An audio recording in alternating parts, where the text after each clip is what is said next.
This conference will now be recorded. I just thumbed up myself, yes. Okay, thank you, Chief Jackson. All right, good evening, everybody. It is 7:02. It is Monday, March 15th, 2021. This is a regular meeting for the City Council of Woodland. Everyone that's online, if you could please continue to keep your microphone muted during the meeting until called upon, that would be fantastic. If I can get everyone to please rise and stand for the Pledge of Allegiance. I pledge allegiance to the flag of the United States of America and to the republic for which it stands, one nation, under God, indivisible, with liberty and justice for all.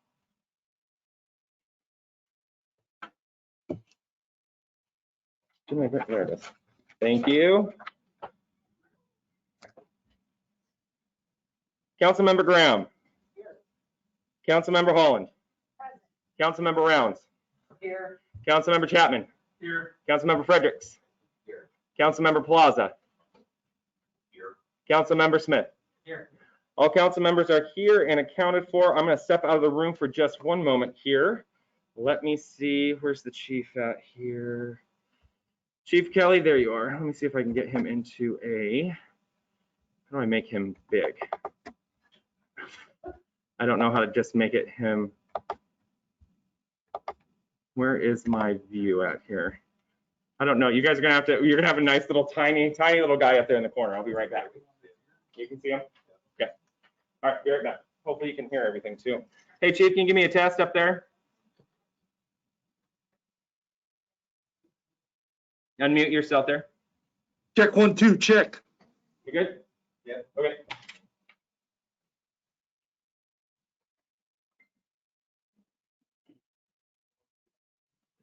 Yeah. No.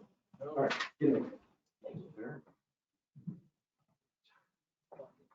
Where? Ready? Come on, ready? There you go. All right. You're on. Go ahead and raise your right hand for me, please. And repeat after me. I, Christopher Shaka. I, Christopher Shaka. Do solemnly swear and affirm. Do solemnly swear and affirm. That I will support the Constitution. That I will support the Constitution. And the laws of the United States. And the laws of the United States. The Constitution and laws of the State of Washington. The Constitution and laws of the State of Washington. The laws of the City of Woodland. And the laws of the City of Woodland. And that I will faithfully. And that I will faithfully. And impartially. And impartially. Perform and discharge the duties of. Perform and discharge the duties of. The office of police officer. The office of police officer. For the City of Woodland. For the City of Woodland. According to law. According to law. To the best of my ability. To the best of my ability. Congratulations. Welcome. Thank you, Thank you for being here. We really appreciate you. All right, there you go. Get everybody right back home. Thank you very much. Congratulations. Sorry, that was a little awkward though. We prefer to have you in the chambers, but all good.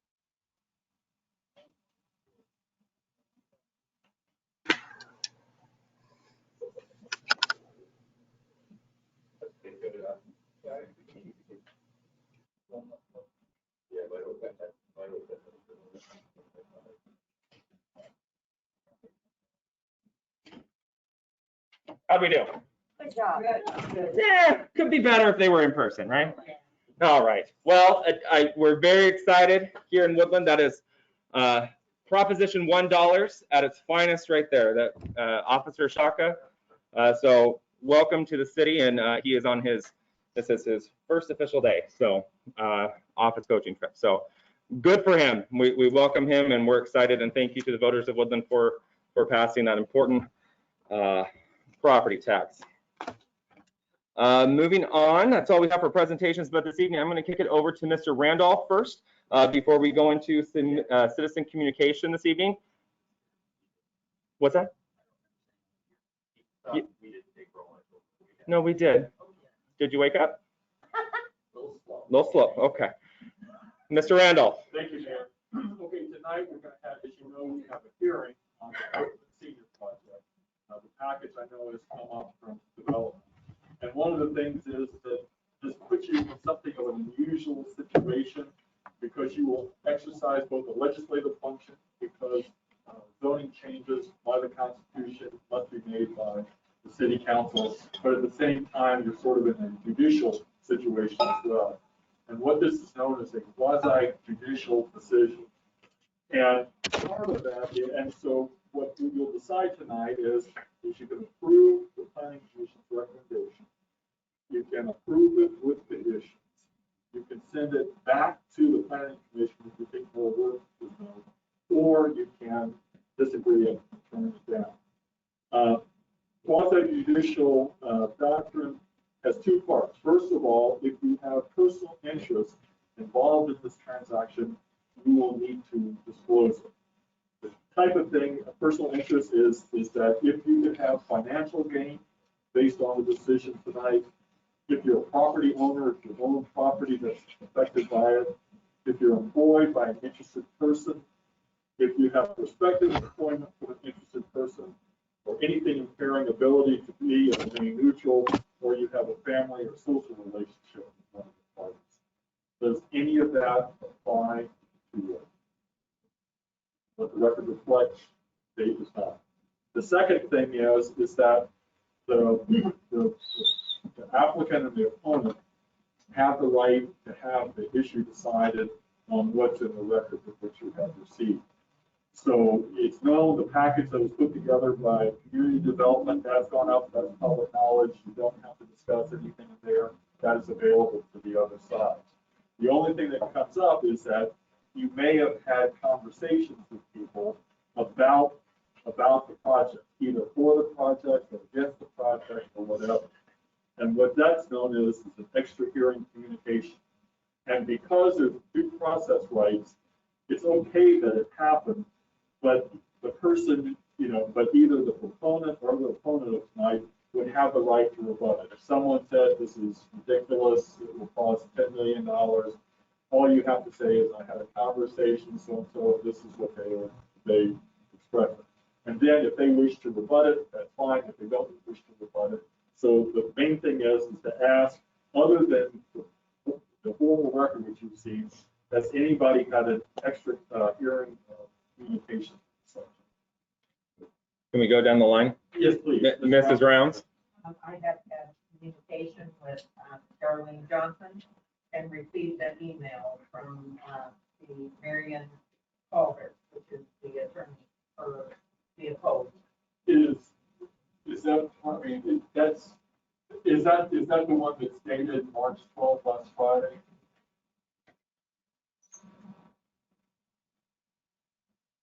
This is February 16th. Okay, so that was her initial one. Okay, and so that's already part of the record. Is there anything else that you have? Councilmember Chapman? No? Councilmember Fredericks? Yes, we all received an email from a citizen, Becky Brewer, on Friday the 26th, the night before, regarding the zone change. I did not respond to that email. Oh, okay. And what was the statement? Would you like me to read the record? Please. Can you use your microphone, Mr. Fredericks, please? Thank you. This is from Becky Brewer, email dated February 26, 2021. I understand that the Planning Commission has sent the Mitchell property zone change to allow a senior retirement facility to be built by Kirkland. Although I think it would be nice to have a retirement facility built that is not government subsidized or low income, as we've had with that in Woodland, I do not think that this is the place to do that. I believe there are many other areas in Woodland that would be better suited for something like this. Having a pub on the ground floor for mostly the tenants should not be considered a commercial development, and changing light industrial to accommodate it should not be done. It should be kept as light industrial, which is what it is intended for. Industry is what gives our town jobs. I hear the developer said that traffic would not be a problem as people over 60 don't drive much. What part of the world is he from? I urge you to vote not to allow this change to be made. Any other communications? I also received an email as referenced by Ms. Rounds, except mine is dated Friday, February 12th. Is that the same document that's included in the So package? you're talking about the brief from truck stop security? It's called Renewed Objection to Kirkland Senior Living Facility. go ahead and put it on the record if you would. Or is it a brief? It is, yes, it is many pages long, and I really don't want to read. Sure. Okay, that is part of the record. That was the brief prepared by Scott Sampson. Okay, Okay, so we're good there? so yep, that's part of the record. All right, and then there's some slides as well. Dated February 18th, but I believe that might be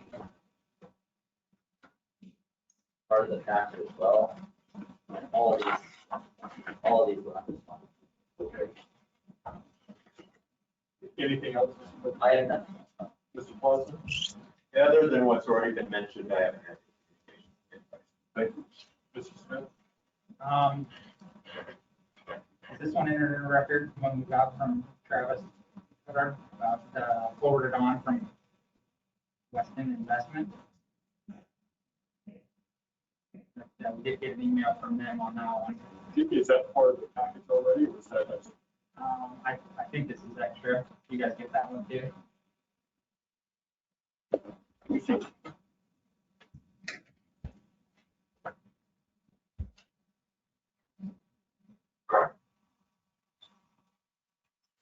Forwarded to everybody. I don't know if that's part of it. Would you read that into the record?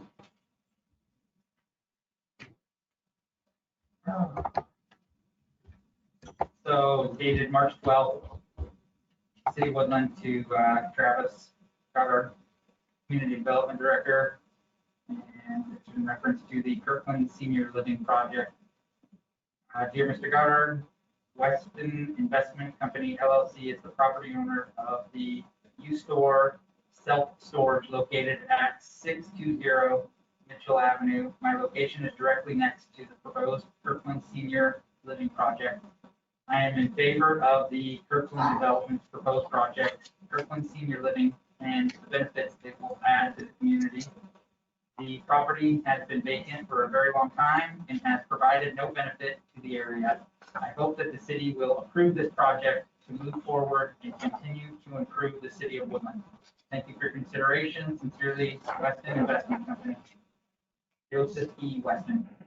Thank you. Any other communications to disclose? I think that was That's not part of the record already. I think that was awesome. Okay, You guys see something else? Ms. Holland? Sorry, same ones as them, but we also, I think everybody on March 12th got one from a Judy Grant and a Dave Lester. So are those part of the record? Do you know? One is from Topper Industries and I don't. I think it came last On the 12th? Thursday or Friday? Friday. They came out Friday, so no, they wouldn't have been part of the packet. Okay, well, one of the ones you talked about is what Mrs. Smith was that with Weston? No. Okay, if you'll read those. There's a whole bunch of If you'll read those into the record, please. them. Okay. This one is addressed to everybody and Mr. Goddard, the mayor, from Dave Lester on March 12th. I represent Topper Industries at 1333 Glenwood Street. We object to turning L1 light industrial into anything other than what is zoned for. I understand the proposed units will be marketed to seniors, but as we all know, you cannot discriminate based on change for housing. The truth is the owner will rent to anyone that can afford to pay the rent. This will equate to at least one car per unit or 161 cars. This does not count workers and service vehicles. The traffic on Columbia is weighted toward trucks and delivery vehicles going into and out of an industrial area, some of which are going to or coming from Topper. Topper averages 2 to 3 delivery trucks a day, one trip in and one going out, so 4 to 6 trips. This does not include FedEx, Amazon, and UPS, another 2 to 3 trucks per day. Outbound trucks from Topper last year amounted to 261 trucks, with some being in excess of 125 feet long. Total annual trucks from Topper will be about 1,511 trucks. If you add our employees, that's another 17,500 vehicles a year. 35 employees times 2 trips times 250 days per year over 19,000 vehicles per top round. The intersection of Columbia, Glenwood, and Mitchell should be very entertaining and embarrassment to Woodland if you miss getting in an accident between Carl's and McDonald's. You then have a new chance at our intersection. I hate to make light of this proposed use, but it does not make any sense on any level. Please deny this proposed development. Dave Lester, President, Operating Street. Let's see, go back. And then, this one is also from a Judy Grant from Chopper Industries. These are my objections to the proposed Kirkland project. It seems to be a repeat of Lilac Place, including the same sales pitch. However, Lilac Place has only 39 units and causes misery every day. This proposal will have 150 plus commercial on the same amount of land with less parking. We cannot imagine what disasters will follow. Please present my objections plus your reasons from our logistics manager to the city council, including grants and operations. And then there's an attachment. I don't think I looked at it. Do I need to, who would I need to forward it to so this can also help? I mean, you put it on the record. Oh, okay.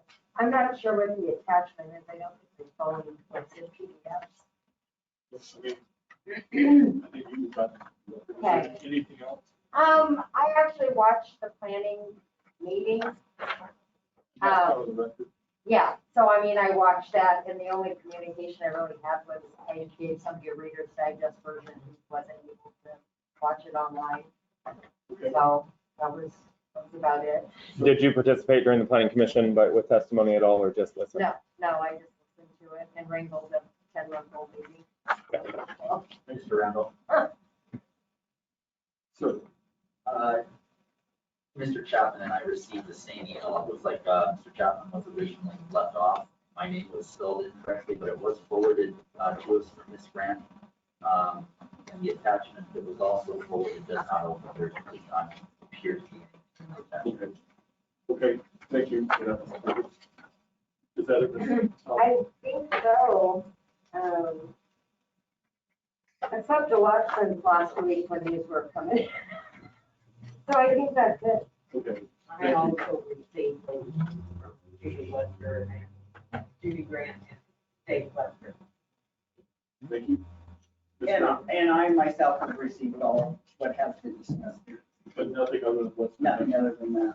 Okay, thank you. And Mayor, I understand that if one of the parties wishes to rebut it, it will be during the comments on items on the agenda. Yes, that's correct. Yes, anything that's been stated this evening, yes. Thank you, sir. That's all. Okay, thank you. All right, moving on. Oh, yes, they're having a hard time here. Thank you. That one's not plugged in, and I've tried to plug it in. I don't know what to do with it. Oh, I did bring a bunch of them at the last week. Yeah, okay. That the meeting I was not here. All right, moving on to items not on the agenda. In person this evening, for those of you online, we will go through the folks that are in person first. And then if you'd like to provide testimony at this time, I will call on you individually. And we'll go through that process, but we'll do in person first. First up, we have Miss Erin Thoney. I'm going to get you to step up to the podium there. State your name and the item you'd like to discuss, and I will give you 5 minutes this evening. Hey, hi, I'm Erin Thoney, and you all know where I live. Many years ago, about 4.5 years ago, asking about the infrastructure study. As you know, it's still not done. But there's a development that you guys are proposing for the Carpentino Brothers west of Davidson Street crossing. I recently saw from Travis a preliminary traffic proposal on the intersection, which I also talked to you previously about how people get stuck on top of railroad crossing trying to go down Gary Street. And so it's not good, the proposal. It's actually probably making a bad intersection, potentially, in my opinion, illegal intersection. Because what it's going to do is going to slow down traffic going down Gary to turn onto North Beacon. I have a map, which I'll give you. On one side is the proposal that I've seen from Travis. And on the other side is my crude attempt at trying to make it a little better. It's not perfect, but it has issues. And you have to consider that going down that over intersection, there is a lot of trucks. And the trucks would have to slow down to make the hard right turn on North Beacon. And they may have to swerve into oncoming traffic.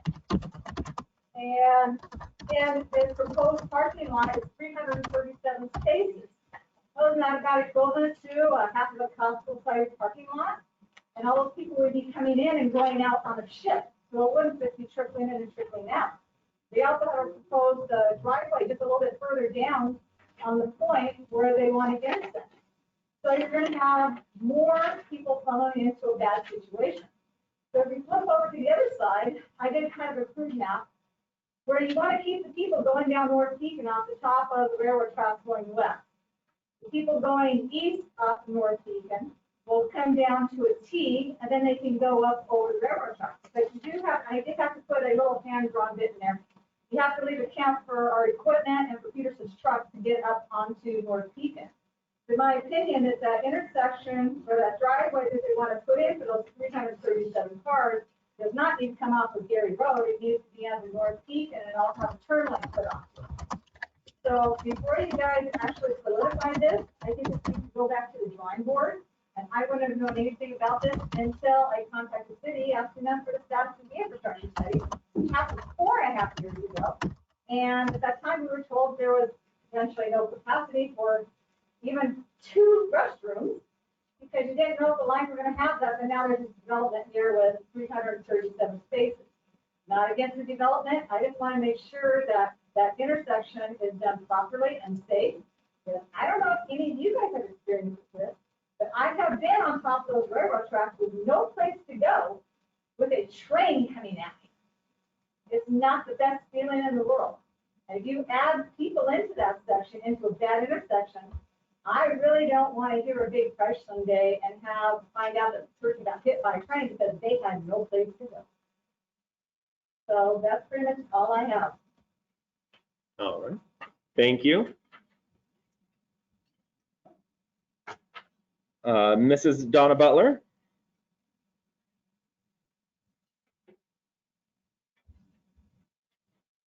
Again, state your name and your topic, and I'll provide you 5 minutes. Donna Butler, Woodland resident for 42 years, and I'm here for just a quick clarification. At the last council meeting, March 1st, my public comments were to the council. Tonight I speak to the mayor.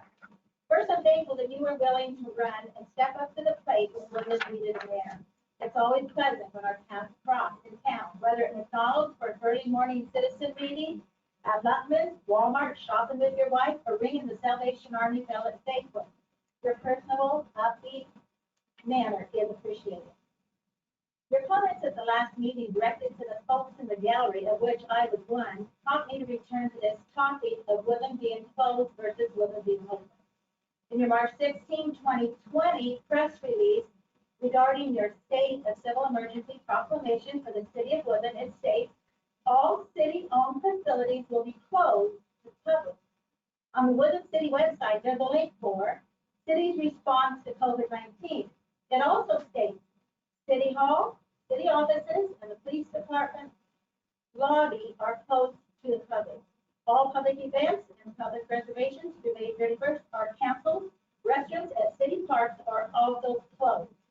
As of this morning, these things are still closed, not open.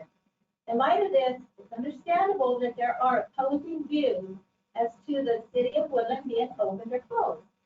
This matter will easily be resolved when you withdraw the 1-year-old proclamation of civil emergency and let the doors of our city-owned facilities be opened. I don't know the necessary steps, what they are, to withdraw a proclamation, but you have the support of many citizens to do this as quickly as possible. Thank you. Thank you, Mrs. Butler. I appreciate that. All right, Trish Huddleston. Please state your name and your topic, and I'll provide you 5 minutes. Charleston. This is, I don't really have a topic, it's just kind of in response to the last week and what's going on right now. I came prepared also. So I was at the last meeting, and I want to thank you guys for making me feel welcome. I appreciate that. I'm very grateful to be here in person. And I came because I don't know what else to do. You mentioned that we were barking up the wrong tree, but Olympia, the Capitol is surrounded by barbed wire fencing. The National Guard has been there. They tell us to apply for permits to protest, but they're not authorizing permits. So we're being shut down from everywhere. So what are we supposed to do? We just don't know what else to do, but to come here and ask you guys for your support against all this. The governor continues to abuse his powers, and he's just devastating Washington. The mayor mentioned our sales tax revenue is up. However, I'm still watching businesses struggle to keep their doors open with so many community members out of work. We have all seen the devastating consequences of Inslee's lockdown, so I'm just looking for a solution. So I want you guys to help me understand how this board works. From what I understand, the state is supposed to protect its citizens from an overreaching government, but we can't rely on the state. So as the city, do we have a voice in the state? Can we get a resolution or a proclamation or even a letter sent, something? Would this board even be interested in doing something like that? So one of my biggest concerns is these mandates and policies are made with no scientific data.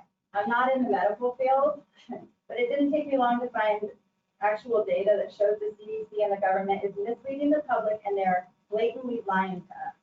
I know my history, and it's not hard to see where tyranny leads us, and we're headed that way really fast. I just cannot live this lie any longer, and I refuse to comply with tyranny. We now have enough data showing lockdowns and masking does not work, and we can look at Florida as proof. So why is the government trying so hard to keep us misinformed in fear, locked down and oppressed? It's been over a year, and we have enough data to prove lockdowns and masking do not work. This tyranny needs to end. So I want to know, when will Woodland stand up and speak up about Inslee's abusive power? What will Woodland representatives do to protect and educate the community? All right, thank you very much. Mr. Gibson. Please state your name, your topic, and provide you 5 minutes. Thank you. My name is Joey Gibson. Here to talk about also the resolution for the lockdown. First of all, I want to thank you guys for meeting in person. That's such a beautiful thing. I know it means a lot to people. It's something we've taken for granted. You know, it's something that we've always been able to do. And then all of a sudden, a lot of cities, they just shut it down and you can't even be able to talk to elected officials. And so we want to thank you for that. The next thing is I want to thank you guys for, I understand that there was that resolution that came up a while ago. I'm a little bit late to the game, where you guys have talked about how there's not enough evidence to support shutting down Woodland and talked about opening up. And I understand that every single one of you voted to pass that. And with all due respect to Mayor Finn, I know that you shut it down, and that was your right. And so I want to thank you guys for actually doing that and being leaders and trying to be a voice for your community. And you know, you may ask why I'm coming here to the city of Woodland, and I live in Vancouver, Washington. It's because the truth is very contagious from my experience and what I've learned. And what we need is we need people in positions of leadership, leadership in your own community, to stand up and speak for the truth. Otherwise, the lies that we see in this country, it's going to continue to destroy this country. I've seen, I know that people in Clark County, all over Clark County, and all over Cowlitz County, and all the different cities, I know that they are paying attention. I know that they would be impacted. As you guys know, the city of Mossy Rock, you had a courageous mayor and courageous city council that basically said we are open, right? They said that, they put it on paper, and it had a huge impact. It inspired people here in Woodland to open up. It inspired people across the state of Washington and the national news, because people are so thirsty for the truth right now, like so thirsty, because we're just surrounded with lies. I mean, that's how I feel. If we continue to stay silent amongst these lies, okay, if we don't speak the truth, the lies will conquer this country. Lies only exist in the absence of the truth, right? darkness only exists in the absence of light. And so I'm here to, in the most respectful way as I can, from not being from the city of Woodland, ask the mayor to reconsider his position on this, to kind of come back to this and start pushing at a local level. There is this belief that people can't do anything at a local level because of things that are done in Olympia. And I know that's not true. I know that there's things we can do. The least that we can do is have a voice, but there's other ordinances also that we can begin to push for. There's a city in Washington State that passed ordinance that they will not put any local money to enforce these mandates. Obviously, Attorney General Bob Ferguson threatened and tried to come after them for that, but it held up. If you're going to do something at a local level where you begin to protect your community, okay, they're going to come after you. I mean, that's just a fact. It's unfortunate, but it's true.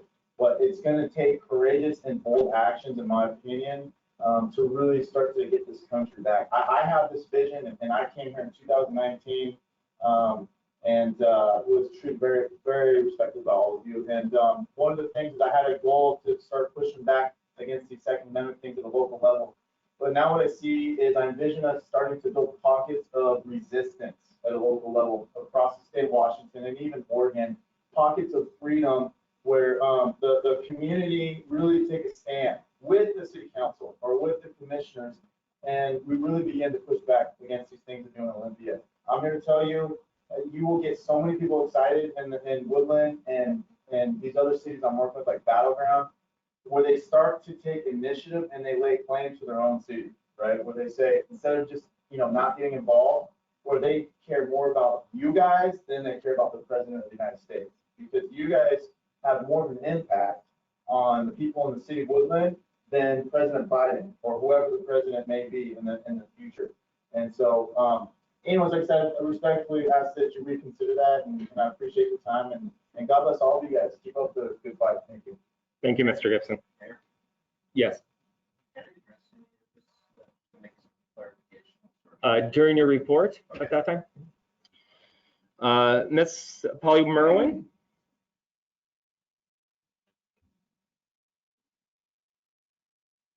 And please state your name and your topic that is not on the agenda, and I'll provide you 5 minutes.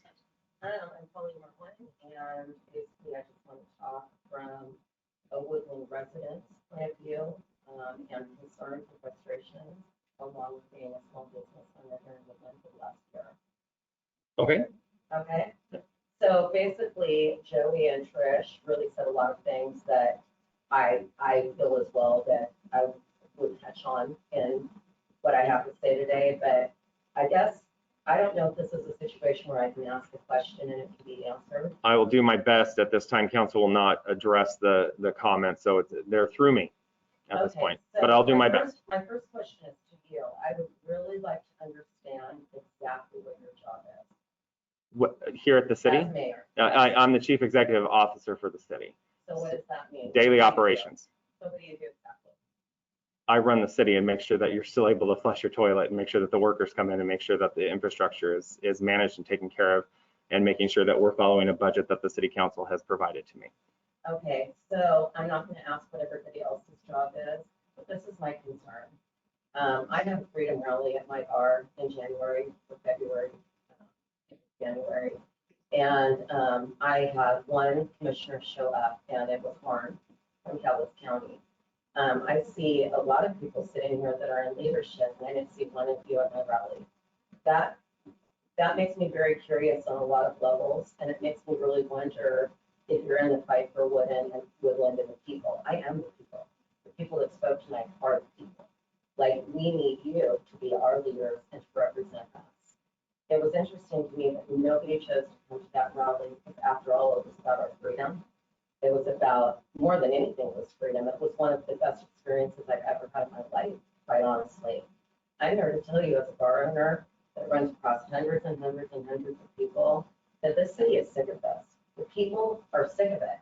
Like, these mandates are killing small businesses. The loss is unmeasurable. I understand COVID, that it's a disease, or it's a disease. I understand that. But at the same time, we don't have real numbers anymore. Like, we don't have actual COVID deaths. Like, what are COVID deaths in this camp, in this city right here? I am compassionate about it. My daughter, she's 14 years old, got COVID. We lived through it in our house. I understand that, but it was nothing more than the flu. I've talked to many, many people, and that's how they feel. They recover. Yet none of that is talked about when it's in relationship to COVID. People are so scared to listen to certain news outlets, which is basically all the media. And unless you search out your own information, you're listening to this media that we all watch on TV at night. And it's ridiculous. People are scared. People are isolating themselves. Our kids are suffering. Like the damage that's coming out of this, the collateral damage is worse than the disease. I can't understand for the life of me why this has continued on and on and on. Why is it that people have to freaking wear a mask when they walk around, but when you're seated at a table, you don't? So you're seated here. Now you get up over 3 feet. Oh my God, is COVID there? Are we all in jeopardy and risk? I close my bar at 11 o'clock. That's when my business is. It's killing me. It's killing everybody. It's not just me. So I would like to see my city stand up and fight for this city, for the people here in Woodland. I lived in Berlin for 52 years. I sold my home. I brought my adult children, my grandchild, everybody to come to a rural area, unlike anything I've ever experienced, to get in a place where I was around like-minded people, people that fight. I don't see a fight here. I've seen no fight, and I cannot understand it. I can't understand. I mean, what a privilege to be in a position you're in. What a privilege. You all have the opportunity to make a difference. You're our leaders. You speak for us. So I'm wondering in all of this, what are you guys doing? I mean, I would have thought I would have at least seen some of you to come support freedom, but I didn't. Nobody reached out to me for that except Arn, and he made a wonderful speech. And I'm telling you, this community, they're done with this. It's gone on far too long. We can make a difference as Woodland. You can all stand up and fight for some of these things.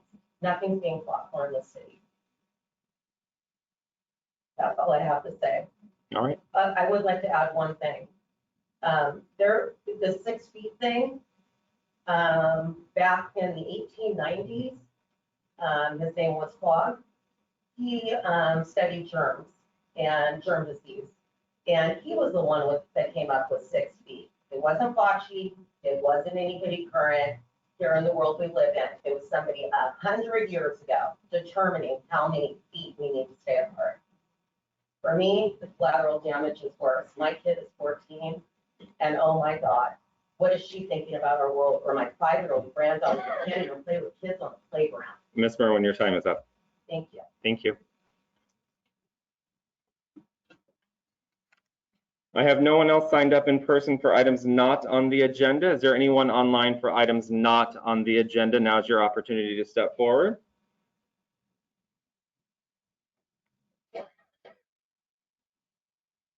Seeing no one, moving on to items on the agenda. First up, Mrs. Johnson. There's no public hearing this evening. There's no public hearing.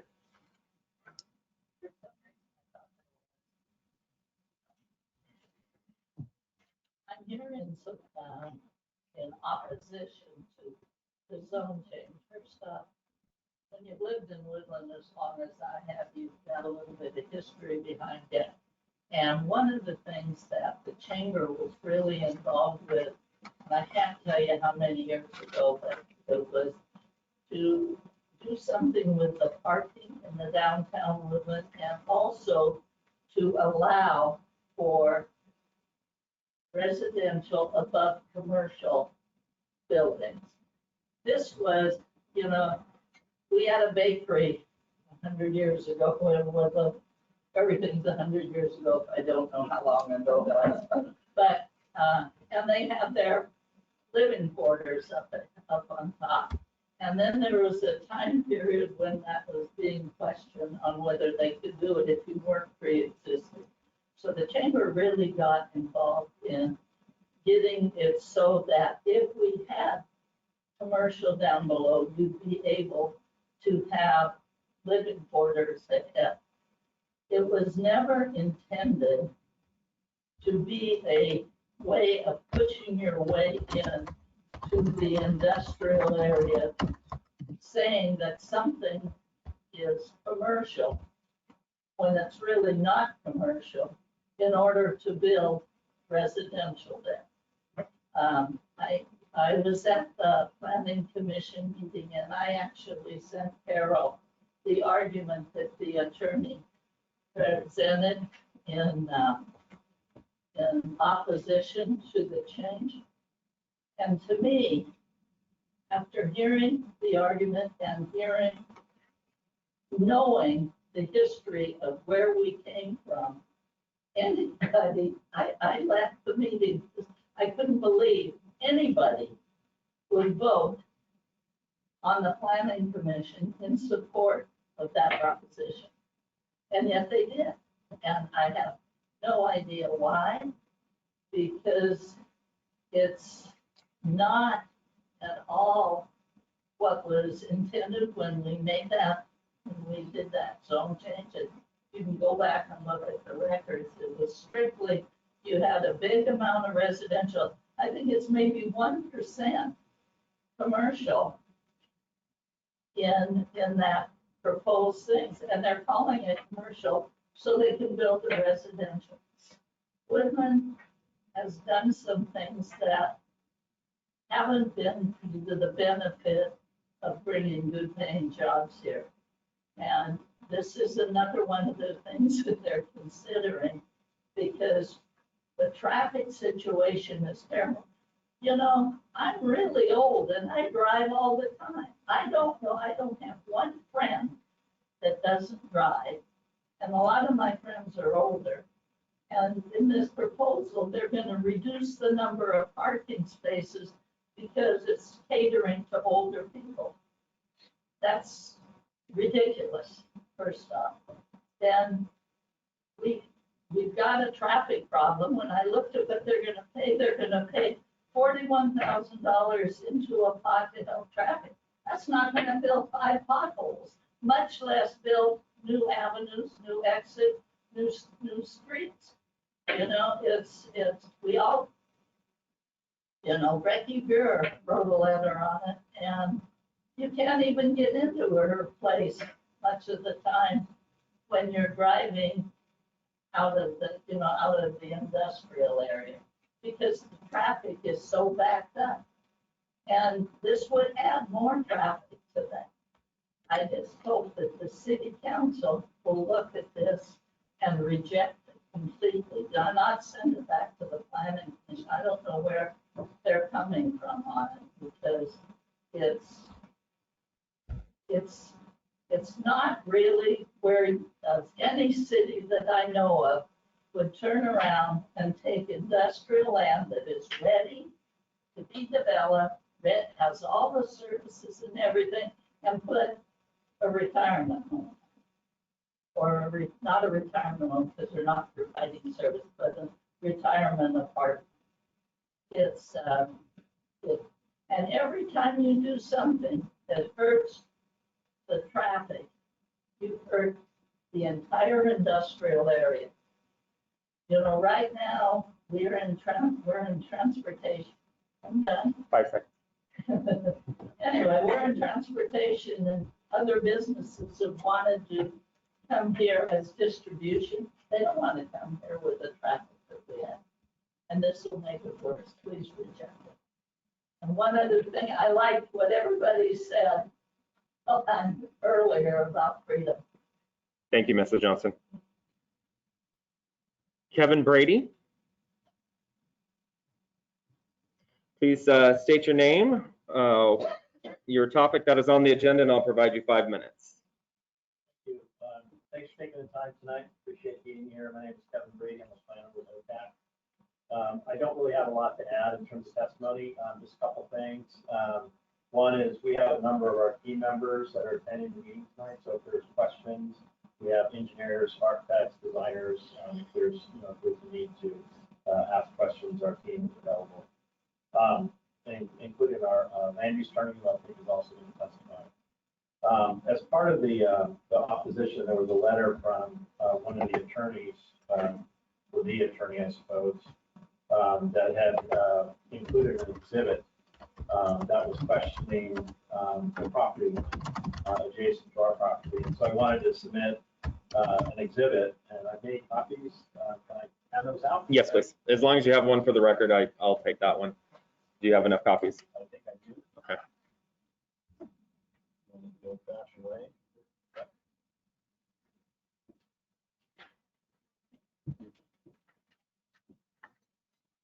Thanks, sir.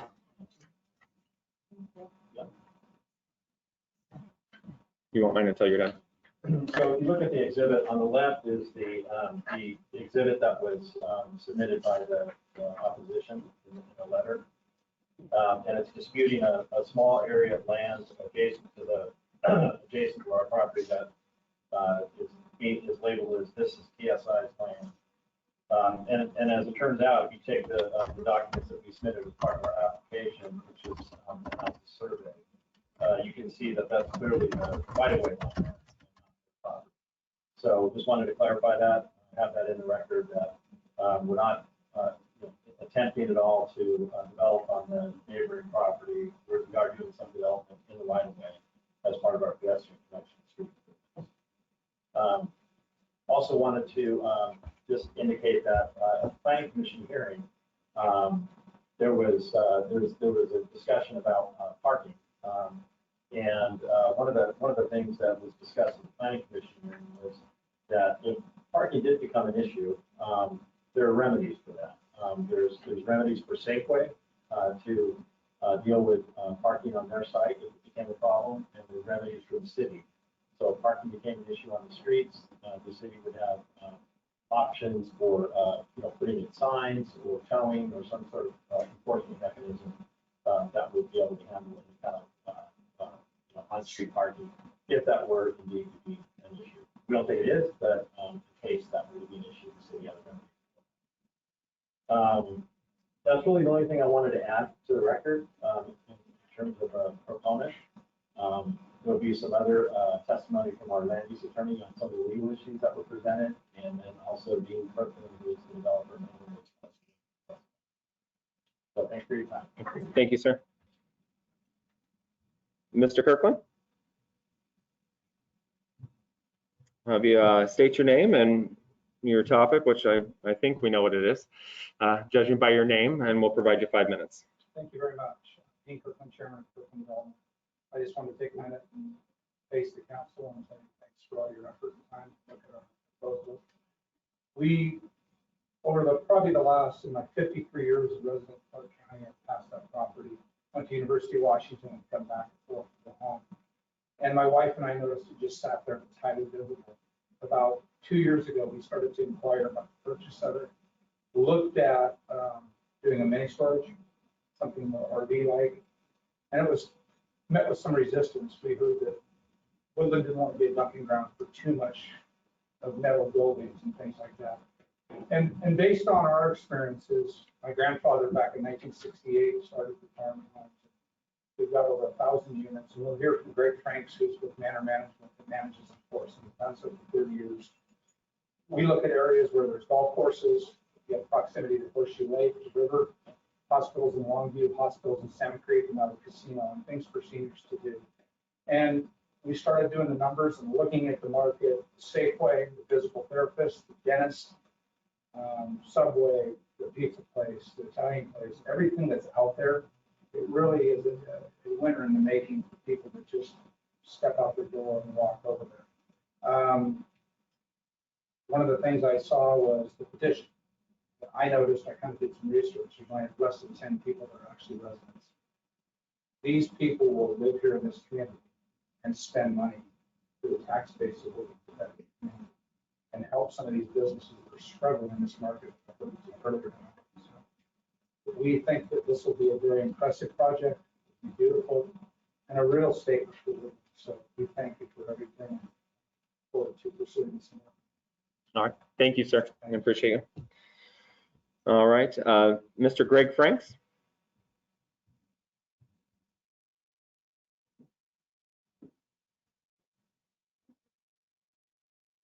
Please state your name and your topic, but I think Mr. Kirkland already said that you're here to speak to action item C this evening, so I'll give you 5 minutes. Okay, my name is Greg Franks. I'm the president of Manor Management Services. I'm speaking on behalf of the Kirkland Senior Development.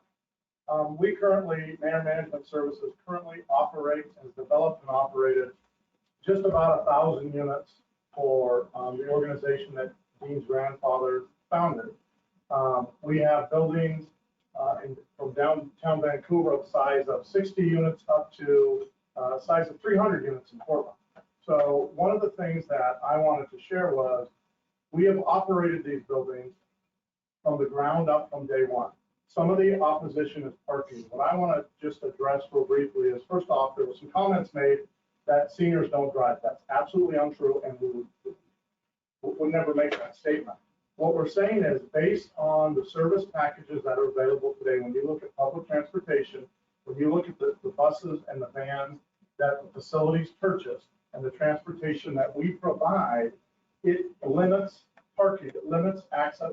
Folks don't need cars. So it's not to say that they don't have cars, it's just to say some of the things that we're very innovative in doing. When we provide transportation to and from doctor's appointments, when we make agreements with, in this particular case, with Safeway on pharmacy deliveries and things like that, you're not going to have what we find in our daily operations is we're not going to have the amount of vehicles on the road that you would typically see. It's not a high impact because we're innovative and practice all those services. One of the things when you look at these retirement communities, which Gene's grandfather originally hired me a long, long time ago, is his philosophy was, not to be an island, but to be part of the community and active member. Before I came up here, or before I went to Dean's office today, we just finished the second vaccine clinic at Kirkland Union Plaza in downtown Vancouver. We will have vaccinated over 2,000 seniors by the time we're done. And we invited people in from the community, provided, or asked for caregivers. I am in full support of this. Obviously, this is what I do every day. What I'm telling you is, it is a positive thing to happen to the community. It will enhance a service. It'll enhance the community. And again, I just want to reiterate my experience with parking is, when you look at total units, we currently have about 20% of those units have cars.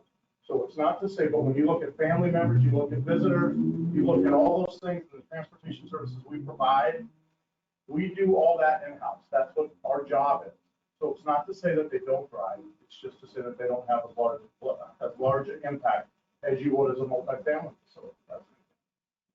So I thank you for your time.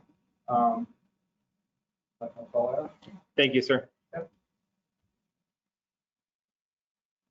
All right, I've had a few folks online that have reached out. We'll start with Mr. and Mrs. Fredrickson. Are you both going to speak this evening, or just one of you? Both of us. Both. Both? Okay. Why don't we start with you, Mrs. Fredrickson? Please state your name, and I'll provide you 5 minutes. Yes, my name is Brenda Fredrickson, 550 Columbia Street. All right, go ahead. I am against the rezone of this property because it is right in the middle of property zoned light industrial. It is surrounded by heavy-duty truck traffic and truck repair. This property is close to an eye doctor and a dentist's office, not close to any healthcare provider. Kirkland Development is asking to have this property rezoned to build a 5-story building. The closest ladder truck to this property for a fire is located in Richfield, Washington. This is a minimum of 15 minutes away. A lot of damage can be done in a fire in 15 minutes. The access to this property on Mitchell is also a terrible idea. This corner has heavy truck and car traffic and will be awkward to access for anyone, not just fire trucks. The property in question is or was owned by Ruth Coda, I'm not quite sure. But this property does not have access through Safeway's parking lot. It is landlocked. That is why it's been for sale for so long. Ruth Coda contacted us at Truck Shops Incorporated years ago and suggested that when we get ready to sell our property, we should join forces with her and sell them together. She wanted to because she was landlocked. Truck Shops Incorporated is owned by the Fredrickson and Mansai families. These families met and decided it was time to sell, so we listed with Ruth at Remax July of 2017. These two pieces of property sat on the market for 2 years without an offer. We canceled our listing with Ruth in January of 2019. During that same month, Ruth wrote Doug, my husband, in an email that she was finalizing the offer on her 2 acres. She said that it will take 2 years for design, engineering, and approval, and another year to build. The design and engineering on this project are now complete. They are just waiting on the approvals. To start a project like this is huge. We feel that Kirkland Development would not go to this expense if they didn't think that they could do it. Who at the City of Woodland is telling them that to rezone should be no problem? We hired another realtor and listed our property again August of 2019. In May of 2020, we had a company want to purchase our property only if they could also purchase Ruth's behind us. Our realtor contacted Ruth about this.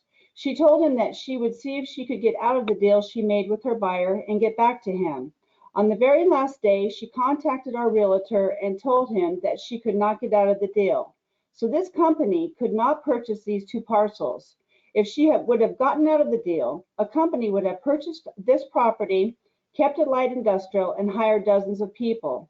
Why did Mr. Kirkland think that it would be so easy to come to Woodland, have a piece of property rezoned, and build a building for older people who he says will not drive?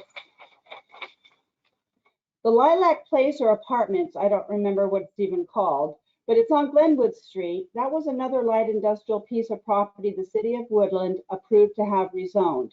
This complex has very little parking and no dog park. The people living here have to park on the street and trespass daily to take their dogs across the street on Topper Float's property to relieve themselves. The police of Woodland are also called to this apartment complex constantly for domestic calls. Not only has this taken the safety away from Woodland residents, it has also taken their money too. A developer came into Woodland, had a piece of property rezoned, built their apartment complex on it, and left. They collect their money each month and do not care about Woodland at all. The same thing will happen here. A senior living facility would be great in Woodland, just not here. Safeway would not let Ruth Coda have access to their parking lot years ago.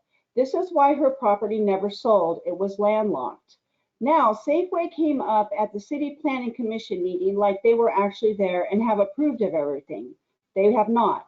It is illegal to trespass on Safeway's property like it is illegal to trespass on private property to have your dog relieve itself. Yet, at the Planning Committee meeting, it was even suggested that maybe the seniors could have golf carts to drive on Safeway's lot. How is this acceptable? 150 living units and 49 parking places. Where will these people park? Where will these people take their dogs to relieve themselves? They said that the pub at this location will be open to the general public. Where will these people park? Kirkland's argument to parking is that their study showed that people over 60 do not drive. That is an insult. When we told people of this comment, they were appalled. Of course, people in their 60s drive. We would like to know where this study was taken. Perhaps they could make it public record so that we could read it. You might be asking why we care about Woodland. You might be asking why we care so much about this rezone if we are selling our property. Well, our mother is a Zumstein and our father is a Frederickson. These are 2 of the first families that resided and homesteaded in Woodland. Evidence of this fact that our great-grandfather homesteaded on what is now called Frederickson Road. We have had family in this small town for years and years, and we still do. We love this small town and do not want to see development occur where a business could be built and hire many people. A senior living facility would be great in Woodland, just not at this location. Please leave it zoned light industrial. Please vote no. Thank you. Thank you, Mr. Frederickson. Mr. Frederickson? Yes. I'll provide you 5 minutes as well. Perfect. Doug Frederickson, 550 Columbia Street, Woodland. Yeah, Mr. Kirkland, at that meeting, you did say people living in their places do not drive over 60. Well, I, for one, am driving. We do all drive. Call it what you want, but this is simply a residential rezone with 2 businesses on the lower section. That don't consider it commercial. We have 6 people work. You're only going to have 6 people working on 2 acres. We have at our shop right there. We have 1.75 acres, and we have 13 people working there. So if you did the math, there'd be quite a few more people paying taxes and supporting the community. And I do have an issue with this application in the first place, because the only way the applicant could get access to is to encroach on our property. How did Travis and the staff sign off on it? I think you guys need to come over and show me how the property line is coming out, because if you need your 60 feet, I'm only counting 9 squares for the sidewalk. That's 45 feet. I think they're about 15 feet short, which would make it the 60 feet if you get 12, and 12 is definitely on our property. So I'd like somebody from the staff to come over and at least point it out maybe tomorrow morning or tomorrow afternoon would be nice. And the public access to Safeway is a bad idea, because Safeway's delivery trucks come off that road and they just drive all the way down that road and they access Columbia Street right there, right behind Safeway, come all the way down. And there's a stop sign or a stop sign painted on the road, but none of them stop at that stop sign. They stop at the stop sign on Columbia Street. There's a stop sign there, and they do stop there. The senior living center in Woodland would be nice, but not in that area there. I mean, that nice building looks good and all, but it needs to be where it's zoned. And I think June Jones has plenty of property within real estate for a senior living area. And the city will still get the money for the parks, the roads, the fire, the police. They'll get the money. And I think you actually should negotiate maybe a little more on the road fund for it, because Woodland does need some roads. The traffic is terrible. Any questions? No, sir. Perfect. Thank you. Thank you, Mr. Frederickson. All right, we'll go online again with Mr. Armand Resto Spots. Did I get that right? That's correct. Can you hear me? Yes, sir. I'll go ahead and give you 5 minutes, and please provide your topic. Oh, yeah. Thank you so much. I'll be testifying in support of the Kirkland development proposal. My name is Armand Resto Spots. I am the attorney for Kirkland Development, obviously applicant under that proposal. Address 1499 Southeast Tech Center Place, Suite 380, Vancouver, Washington, 98683. I just want to again thank staff for their diligent, comprehensive review of this project in coordination on resolving a number of these issues throughout. I want to briefly touch on 3 topics that came up at the Planning Commission level and that have been brought up numerous times through the public comment period up until the City Council hearing. So number 1, parking. As we just heard a little earlier from both sides, I think it's very important that the council keeps in mind on this proposal, the concerns that have been raised about parking, they're not based on the code or the legal requirements. They're merely personal assertions that the spaces identified are insufficient. What should be emphasized, and which is outlined in the staff report, is that the applicant's parking is within the legally permitted code requirements. We meet it, and we're operating within those legal parameters. So it's important to keep that context, that we aren't going outside what the code allows us to do. But beyond those code requirements, the applicant has supported its parking numbers with testimony, as you just heard from Mr. Franks earlier, from the operator on similar sites. And this number is not arbitrary, and it's not a wrong calculation. This is based on our experience and the design of this project for this particular site. I would also just note that the low impact of parking needs on this proposal is indeed one of the many reasons why this project makes sense at this location. Traffic and parking impacts are primary concerns in industrial corridors, and yet this proposal mitigates that to an extraordinary level. So another potential use at this site, whether it be commercial, industrial, whatever, would have significantly more traffic and more parking problems, as many commenters have clearly focused on. So it's important to note what this proposal is doing as well. Regarding safety, the southern neighbor has suggested that the applicant's proposal is somehow creating new safety issues. Councilors, it just has to be stated, whether an industrial user, a truck driver, is obeying the law, that's not an applicant issue. Obeying traffic regulations is not a condition of approval for a commercial use. That would be an issue for the sheriff's office or even code enforcement, but not for a condition on this particular development. But notwithstanding that, we have implemented safety measures, including the pedestrian walkway, signage, we mitigating these concerns. And our traffic report is in the record, and I would hope the council can look to that if they do have questions on that. Finally, a larger topic, the incompatibility of this use in this location. I just want to reiterate our position on the rezone and the plan because that is what the neighbor's attorney has focused on in their submittal. I'm not going to go into the legal disagreements there. My original submittal is already in the record. That's in the council's packet. You can address those arguments if you'd like. I'll just emphasize that concerns over the comp plan, whether the comprehensive plan with the county and the city coincide, those are issues properly heard for the Growth Management Hearings Board, a venue and a forum that's separate from City Council on a development proposal. And those are also issues that could have been addressed in 2016 when the comp plan was adopted, not tonight in 2021. What's before you is assessing the city's comprehensive plan and other factors necessary to determine whether this rezone is in the benefit of the public interest. We've outlined all our arguments in our submittal. The staff report and our submittals have outlined dozens of policies and goals that are furthered by this proposal. And so we believe this is a critical and excellent project for this site. We don't believe there are incompatibility issues. We've designed and tailored the site very specifically. And just for my final 3 points, I just want to say 3 things on the use of this site as we've proposed it. Number 1, this site has not developed for years. You're very likely aware of that. We're proposing a viable and beneficial use of the site. And at least one neighbor submitted in the record as reference to Weston Investments is in support of this proposal too. And we remain committed to being good neighbors. It should be noted that we actually, after the Planning Commission hearing, offered to the neighbors potential solutions to their concerns over noise and odors. And we proposed some legal options to address that. We have not heard back from them yet. In the record, they have apparently in their objection letter suggested that the county can impose a covenant on our property.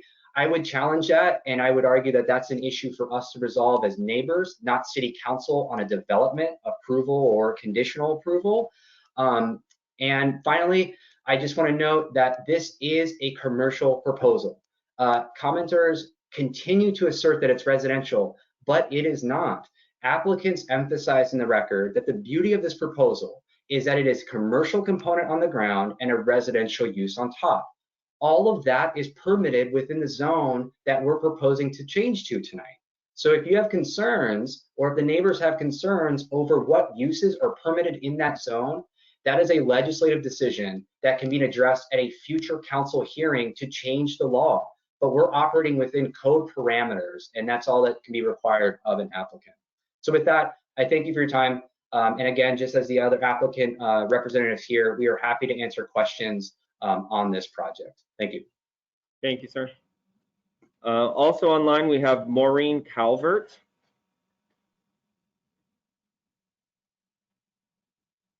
Maureen, are you ready to speak? I am. I'm trying to make sure everything's turned on. There you go. Perfect. If you could please state your name, and I'll provide you 5 minutes. Thank you very much. Maureen Calvert from Horenstein Law Group, 500 Broadway Street in Vancouver, Washington. I'm here on behalf of TSI and A1. All right, go ahead. Thank you, Mayor and City Councilors, for the opportunity to speak to you today. As you may know, I've emailed you a much longer explanation of the objections that we're raising on behalf of TSI and A1. You heard earlier this evening from Brenda and Doug, who own those businesses that are located immediately south of the property that Kirkland Development proposes to develop. As of this time of the hearing today, we have not yet heard the city council, city attorney, planning commission, or anyone respond to any of the legal objections that we've raised. So we're not sure whether the city has considered any of those items. So we would request that the city council defer this matter over to a workshop so that the legal concerns, which are significant, hence the really long legal briefs that Armand and I have both filed, can fully be addressed and understood by city council before it takes a vote. I would also like to point out that, as Armand just stated, counsel for Kirkland Development, that the Growth Management Hearings Board is the appropriate place to address many of the legal concerns that are raised here today. I would like to point out that there's no reason for the Growth Management Hearings Board to get involved if City Council follows the law in this instance.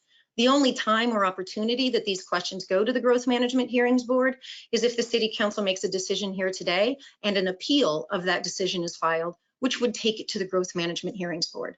So the only time that board would consider this is if someone would like to reverse the city council's decision. It is absolutely incorrect to say that these issues should have been raised back in 2016, because back in 2016, the property you're considering today was zoned as light industrial. There was no objection to be made in 2016. It is only now that Kirkland Development is seeking to change that zoning to commercial, with only 1% of the property being developed as commercial property. 99% of the square footage on the property will be residential. And arguments have been made that several policies will be advanced by this residential development. The problem with that is residential policies and goals are inappropriately used to support a commercial development.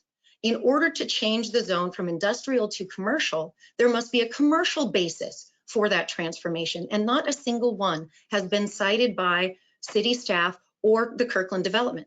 There have been arguments made that all of the commercial land in the UGA has been used, but that doesn't mean that the city, first of all, we don't know that that's necessarily true, and just because developments have been approved, it doesn't mean those developments are being built. Moreover, just because some commercial land has been used up, that doesn't mean we should convert this land to commercial and then not use it for commercial development. The proposed development will provide 85% less jobs than City Council anticipated when they estimated job potential for commercial land. This is a gross misuse of the property, whether it's industrial or commercial. More importantly, back in 2015, the citizens of the city of Woodland told the City Council that the #1 priority for them was creation of jobs. The City Council heard that and infused that into the comprehensive plan in 2016 and expressly stated that the #1 priority for the city of Woodland was creation of jobs. In 2019, when the comprehensive plan was amended, that priority was reaffirmed. To approve the Kirkland development now, that is what will create an inconsistency in the comprehensive plan for the city of Woodland. The city of Woodland tonight, if the City Council votes in favor of this, will be converting job creating land into a 99% residential property with 85% less jobs than was ever intended. As elected officials, City Council, it is your duty to follow the law. It is your duty to implement the comprehensive plan, and it is your duty to carry out the priorities that have been established by your predecessors and through the citizens of the city of Woodland, who have unequivocally stated that job creation is their #1 priority. Finally, on the issue of parking, we have heard much about experience and data that the parking on this property will be sufficient, but that experience and their data has never been provided to the City Council. And as Mr. Kirkland, one of the other public speakers noted, in their experience, these people have cars, they just don't drive them. Well, if they have the cars, they have to park them somewhere. So the cars should have parking spaces, and reducing those parking spaces by 80% doesn't actually follow the code. There are requested variances in there, multiple, to bring the number all the way down to 49. Thank you for the opportunity to speak today, and please vote to deny the Kirkland development and comprehensive plan rezone. Thank you, Ms. Calvert, and I apologize on saying your first name improperly. It's Marin, is that correct? Marin, the longer A sound. Gotcha, perfect. Thank you, Marin. Thank you. Yes. Okay. Moving on, we have one other person that signed up this evening, just Brian. I know I've got two Brians on here. I have a Brian Fredrickson and a Brian with no last name. I believe it's the Brian with no last name. That is correct. And yeah, sorry, I was having computer problems. Brian Fredrickson. I live at 1770 Chinook Avenue. I've got you listed twice on my screen, but you are, okay, Mr. Fredrickson, go ahead. I'll provide you 5 minutes.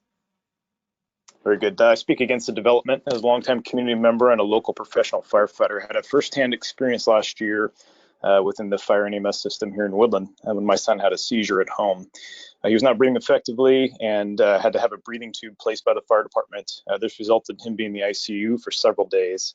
I live a little under 3/4 of a mile from the new fire station, and it took them 9.5 minutes to arrive at my home from the time of the 911 call. They had to call an additional fire engine out of La Center, and that took an extended amount of time. And an ambulance that responded that transported my son came from the city of Vancouver. What if I told you that that same scenario is going to happen when this facility, proposed facility, calls 911, they're going to get that same response time and the same ambulance coming from Vancouver. I'm not against development or the community growth here in Woodland. I actually encourage it and support it, but we cannot put the cart before the horse. Well, my opposition is unique, and this experience is unique. The priority should be to first better our infrastructure, like fire and EMS services, for the citizens who currently live and pay taxes here before we look at expansion. Let's put the proper protection in place. As a good start would be fire and EMS services. Thank you, sir. All right, that's all that I have signed up. Is there anyone else online that has not had an opportunity to speak to items on the agenda?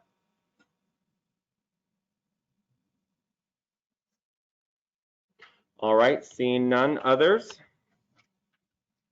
We've come to the portion for agenda approval. So moved. Second. Moved by Councilmember Frederick, seconded by Councilmember Plaza. All in favor say aye. Aye. Anyone opposed? The ayes have it. At this time, I would like to take a 7-minute break if possible before we continue on with the meeting this evening. All right, the time is now 8:18. We'll go back into session at 8:25. This conference will now be recorded. Well, I remember I named a bunch of things. Yeah. Yeah. Huh. Oh, out there.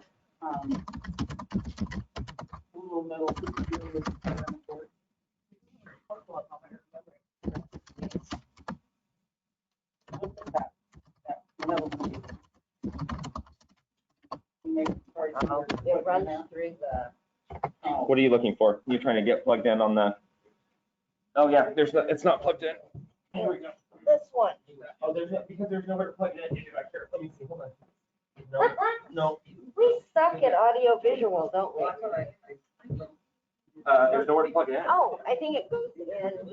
Is there? Well, that one's taken. There's only one spot. Oh, what about, no, these. No, doesn't have one. There's only the one spot. Oh, that's right. It was your. No. I think we might need an adapter. I'll ask Colby. I'll ask Colby. What was it originally plugged in? I don't know. I would think that it was plugged into something. I have no idea. Huh. All right, the time is 8:26. We're back in session. We've come to the time on the agenda for city office reports of city council. Mr. Plaza. And please, there's been some comment online as well. Please make sure you speak into your microphone so they can hear you. Okay, perfect. Thank you. Okay, I'll try to make this as short and sweet as I possibly can, but just a warning, I sometimes have a tendency to ramble. This is kind of just to clarify a few things. Over the last couple of weeks, the city council and specifically the mayor have been getting a lot of brief about what we haven't done to address the Woodland back in business situation. And I would just like, again, to put it on the record exactly what we have done. Because believe it or not, we haven't just been sitting here twiddling our thumbs. First of all, the first thing that we did, and I believe, although it's the popular thing to do nowadays, I think we were the first in the state to pass a resolution declaring Woodland back open for business. We passed that back in June 2020. I wrote it, the entire council voted for it. Since then, the mayor, if I understand correctly, gave instruction to the police department not to make any arrests of anybody who chose to open their business, and basically did everything that we asked him to do in the resolution. In addition to that, we were the first in the state, the first city council to say we're going to have public in-person meetings that are open to the public so the public can come in and address their elected officials as they should be able to. I believe either Pete or the mayor himself have petitioned Olympia several times about the status of the county and the city as far as businesses being able to openly open and not have to worry about retaliation from the state. I personally have emailed Olympia, I've emailed our congressional representatives asking for information and timelines for state of emergency declarations and all that good kind of stuff. And of course, the state kindly ignored it. In addition to that, I myself, and I know several other members of the council, have publicly criticized Olympia during city council meetings, addressed the things that they are doing and how we don't believe they are the correct things to do. Unfortunately, Olympia doesn't care. And because of the things that we have done on behalf of the citizens of Woodland, we have been investigated by LNI. We've been fined by LNI, and right now we're in the middle of deciding on whether or not we're going to pay LNI. But that still hasn't reached a conclusion. So to say that we haven't done anything is ridiculous. And the first few times I heard it, I figured I'd just let it go. That's just the way things are. But to be perfectly honest with you, I'm getting tired of people saying things that aren't true. Just as the citizens wouldn't like us up here saying things that aren't true, I don't appreciate it come back the other way.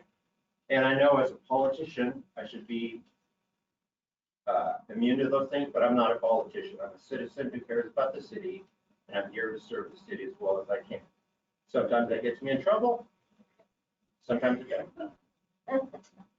As far as not attending any rallies or parties or anything like that, I am a small business owner myself. I work 12-hour days. After I get off work, I get to homeschool my children. So I don't have a lot of time to go out and attend these things.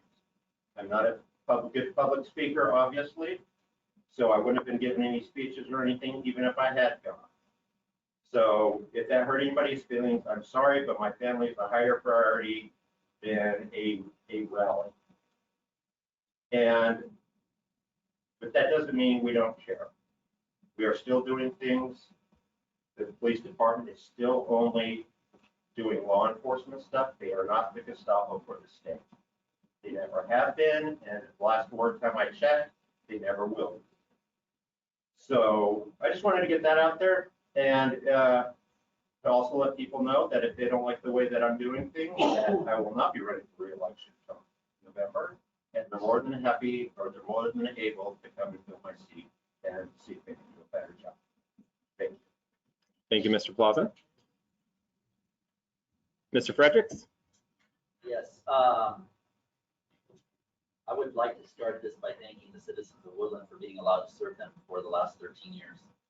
It's been a very humbling experience working on behalf of the nearly 6,500 citizens of this community. I'd like to thank my family, my kids who I missed their Monday sporting events because I was serving here.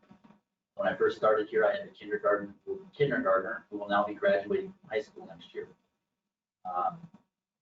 The times where the family almost called the police department because I went to the grocery store to get something and I came back 2 hours later because I was talking to concerned citizens at the grocery store. Needless to say, it takes a huge commitment to serve this community. There are some folks on this board that are retired. I work for a large corporation. I work 60-hour work weeks. Sometimes I work the weekends. The members who serve on this board and the mayor deserve your respect. Sometimes it is okay to say thank you. Tonight I am announcing after 3 terms and nearly 14 years on this council that I will not be seeking a 4th term to serve on this board. I'm very proud of the many accomplishments, but I'd like to name a few. I'd like to start off with the professionalism of this body and the executive branch over the last 6 years. We are no longer a weekly laughing stock that we once were in the newspaper. I'm very proud of our mayor and the staff that he has surrounded himself with. These people make our city work. I'm proud of the accomplishments we've made with our fire service. I'm happy that we were annexed into the Clark County Fire and Rescue. I'd like to thank the voters for that. And I'd like to thank Chief Jackson, who I believe is out there as well. The level of service and the response time is night and day different from what it was back in 2008. I'm proud of what we were able to do with this building that we're in right now. I'm especially proud of our citizens who decided to provide additional funding for our police department when it could not be done because we did not have the funding available in the existing budget. I'm proud that our water and sewer system is funded and no longer on the brink of bankruptcy as it was when I first joined this body. Those are just a few. There's still work that needs to be done. And it will require this community support. Exit 21, the transportation improvement, whatever decision is going to be there is not going to be an easy one. It will take some give and take from industry, business, and citizens who use that road. Our overall road systems, voters and this future body will have to consider funding a transportation benefit district. It is the only real meaningful way to provide the necessary funding to ensure our roads are safe. I had a vision when I first started on this council, and I'm sorry that it isn't complete. I know we've had some work done on it, but State Route 503, I would like to see sidewalks from the ARCO station all the way to the intermediate school. I think that's important for the kids. I also think it's important that the state live up to its responsibility with State Route 503. I also believe that the 400 acres that are in the industrial zone that still need the infrastructure, with the plan that's going through that is going to take a considerable amount of planning, and it's going to require folks to be engaged in that process. I also think it's important. I've been through some mayors who I have been fond of. I have been with some mayors who I have not felt fond about serving with. I've learned a lot from both types of those personalities. But I do believe that the city council does need to consider the city manager form of government. The expense has already been made. Now it's a matter of changing the policy to give, in essence, the council more power over what goes on in the community. I am very concerned that anybody, and that's anybody, the beautiful thing about this country is someone can get a few yard signs, send out a few mailers, and they too can be running your $20 million city. And that concerns me that we, in this type of community, give that much power to one individual. I am happy about how it's working now, but I don't look for how things are working now. I look for 5, 10, 15, 20 years now and what's best for this community. So I think that will be something that this body will have to consider in the future. And I think that the citizens need to be engaged. I've thoroughly enjoyed my time here. I've enjoyed the people that I've worked with on this board. I've taken something away from every person that I've served with here, and it has made me better both professionally and personally. Along the way, I've probably made a few enemies, but when you do this type of work, that's not uncommon. It wasn't never personal with me. I just felt better. It was better for our community to go in a different direction. Now, normally this is the part where I tell people who are interested in their community to step up and serve. Lately, though, I'm very concerned with this new thing called the cancel culture. It must not be allowed. Otherwise, people will risk their livelihoods by serving on their local city council or school boards. And I've had this question in my mind a lot. And so I'll ask it. Can you tell me who in their right mind would step up and serve their community when people are being called racist for using facts and logic to make decisions? This is very concerning, and I think you're going to limit really good talent from serving your community. I wouldn't change anything or any of the experience I've had here, but a word of caution for anyone considering this moonlight gig. If you do it right, this job is a ton of work, but it can be very rewarding as well. So with that, I'll say thank you.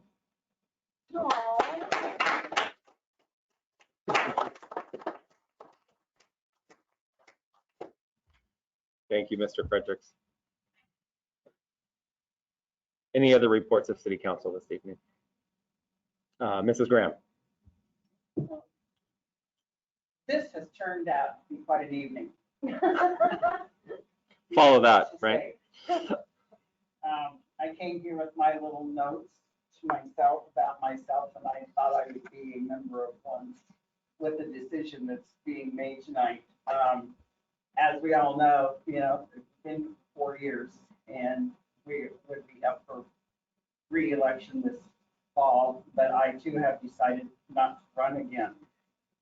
When I took this on 4 years ago, or well, I suppose it started with the beginning, almost 5. I had to do a lot of soul searching. I thought I never put myself in this position. As everybody or most of you know, that I have lived this city since the 1960s. My husband was born and raised here. He worked for the city here for 37 years. He was mayor for 8 of those years, 17 as police chief. And the years, including the rest of that, was on the police department here in Woodland. I think his family might have rated 1 hair above the city. It was his desire and his dream, and he loved his community. I mean, he started here from the very get-go. It was very, very important, and when we were together for many years as possible, it became important to the rest of us. We have made a lot of friends. I've had businesses here in town, the whole 9 yards. Jim was on the job of one of those jobs when this land was acquired for this building that's sitting right here. I was invited in my family to turn the dirt when they started this project here. So needless to say, the city of Woodland is very deep embedded in my heart. When I started this and I decided to run for city council, I didn't like some of the things that were going on and how people were working together. Since then, this past 4 years has been somewhere out in the universe. There's a really nice, good, big word for it, but I don't know where to find it right at the moment. But I do believe that now the city has moved so far ahead. Everybody here you see in this room tonight has worked together. We can be human to each other. We aren't sitting here with a vendetta and one seat. And you can't come into a job like this and have that either. You need to be open-minded, listen and learn, and keep it moving forward. We're not perfect. Nothing is going to be perfect, but you need to make it as best that you can. It's a give and take for a lot of things.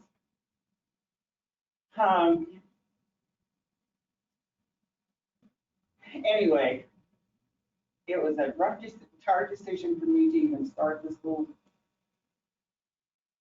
campaign and project to begin with. But in my heart, I feel comfortable with what has happened now, and I am okay with stepping down. And try not to cry. I love everybody that's here. We have very, very good people. And we're doing what we can with what's given us. We reach a lot of roadblocks, and there is a lot of stuff that we can't accomplish. It's not that we don't want to, but we can't. And when we can, we will.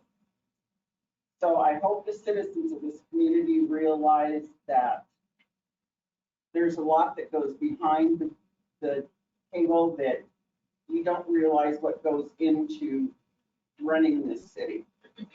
And so if you plan on running for a council seat, there's going to be several positions open. That it's not because we're quitting, it's because the term is up. And I have some other personal reasons, so that stop me from doing it again. And but my personal reasons for doing it have been met, and I feel very comfortable with it. It's I'm leaving you guys in good hands. So think about it to the community members. Think about running, think about learning. You've got a little bit of time, and go in head first and be open-minded and stay positive and do the best for the community, not just yourself, but for the community. So with that, I'm going to enjoy the rest of my year. Well, this meeting took a turn. I wasn't expecting any of this tonight. Well, I wasn't expecting the rest of it. Anyone else? I want to ask Dave, are you sure your time's up this year? Yes, it is. You read it at the same time. I was just going to Yeah, say but- that No, we didn't. Chamber does legislative phone calls every Tuesday morning. Every Tuesday morning, when I'm there, I ask them if they can put any pressure on the governor to get things open. So we are out there doing things, so trying to make it different. Thank you, Mrs. Rounds. Thank you, Mrs. Graham. I need some time to adjust to breaking up the team. Yeah. You've got, Well, what's, will it help if we sign the agreement to come to council? 8 months. Yes. Once a month. What I'm hearing is it's not you, it's me. I just wanted to be first, though. He had He got you. He got you. Jeez. All right. Any other reports of city council? Seeing none. Moving on to reports of standing committees, public safety. Oh, boy, we have a meeting tonight. And anyway, excuse me. We had a report from Chief Jackson on the information that the adopting the International Fire Code. And we discussed the details of the code and the positive impact it would have on the community. Also discussed was the adoption of the residential fire sprinkler code for newly constructed residences. This is something that we discussed shortly and look more into it. Chief Jackson also provided information on the fire department equipment. The department will be getting 2 new engines. One I said which is in right now, and it will be stationed here in Woodland. And the reason for that, one of our engines will be retired because of the manufacturer is no longer in business. Parts were not going to be available to repair it, so it will be sold, and the money raised from that will go into the outstanding fire debt. Let's see. The police department, Chief Kelly explained a potential increase in funding for services received from CCSO for record services. Details of the services and the added services with changes in the record management system as well as the CAD system. And we also have an update on the movement of officers. Of course, we had one of them, tonight was Sworn in. Sworn in, that one. And there's still more officers to be moved around and other potential new ones. And our next officer is running #1 in the academy. So Nice. we should hopefully have a big celebration for him when that is done. And our next meeting is April 19th. Questions for Mrs. Graham on public safety? Yes, I have. Mr. Fredericks. Ms. Graham, did the chief indicate when the legislation for changing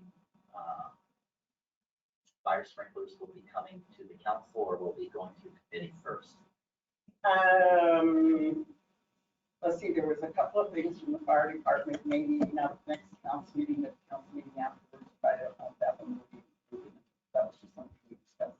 Yeah, he's going to bring that to council in two presentations, and the fire sprinkler one is gonna be its own separate presentation, so that's right. We can go into detail and of course, we have. Excellent. I look forward to that discussion. Me too. Because I'll still be here. Public Works, Mrs. Rounds. We have a meeting tonight at 5:30. Scott Hill Booster Station is still on tap. And the Davidson Water Railroad Crossing, applied grant with a expected fee $775 range with engineering and boring and substantial submittal. Sewer, screen head replacement project, new screen and service 311 and training through 317, completed by 331.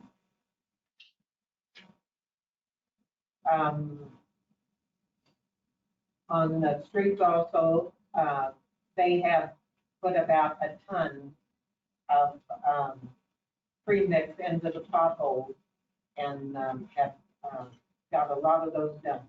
So they're going to be doing a lot more. I think she's purchasing quite a bit more too. So street miscellaneous, the asphalt work on rhododendron, they finally completed that and it looks really, really good. And the delivery of the baskets to Sagawas, a couple of them were broken, but Sagawas going to give us a good deal on those, and they're going to do them at the same price they did before. Police station, they're working on getting the police station set up for the EOC. And Arco is opening this week, and Popeyes is to follow. And we've got a handful of grants that she's working on out there, and hopefully some of those come through too. And our next meeting is April the 19th. Questions for Mrs. Rounds? Thank you, Mrs. Rounds. Mrs. Graham, chamber report. Chamber report.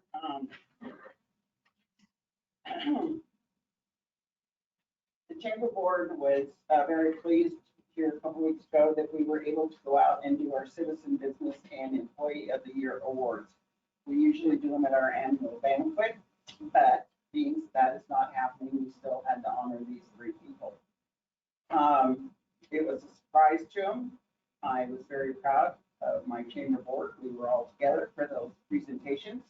And Joy Asmussen from Columbia Bank is our citizen of the year. Cody Arnold from Safeway is the employee of the year. And Anthony from the corner store is business of the year this year. They were very surprised, very pleased. Someone had corporate people come in, and we had a lot of fun. And it made us feel better to be able to get out and do something positive finally for a change. Because anyway, it was a lot of fun. Tuesday morning, 7:30, we have our legislative phone calls. In the morning is Ed Burkett, yes. And we are still open from 9 to 4. There are some types of passes available that you can purchase at the chamber office. We also have a gift item, so you can come and buy your souvenirs for the city. And our golf tournament, which will be, because it's outside, we get to have a golf tournament. Don't breathe on anybody.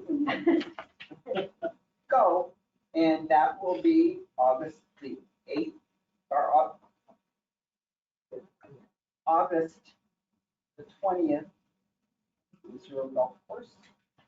So if you were interested in that, putting a team together or anything, you may call the chamber office and speak to Denise Miller, our executive director, and put a team together and come and have a fun day.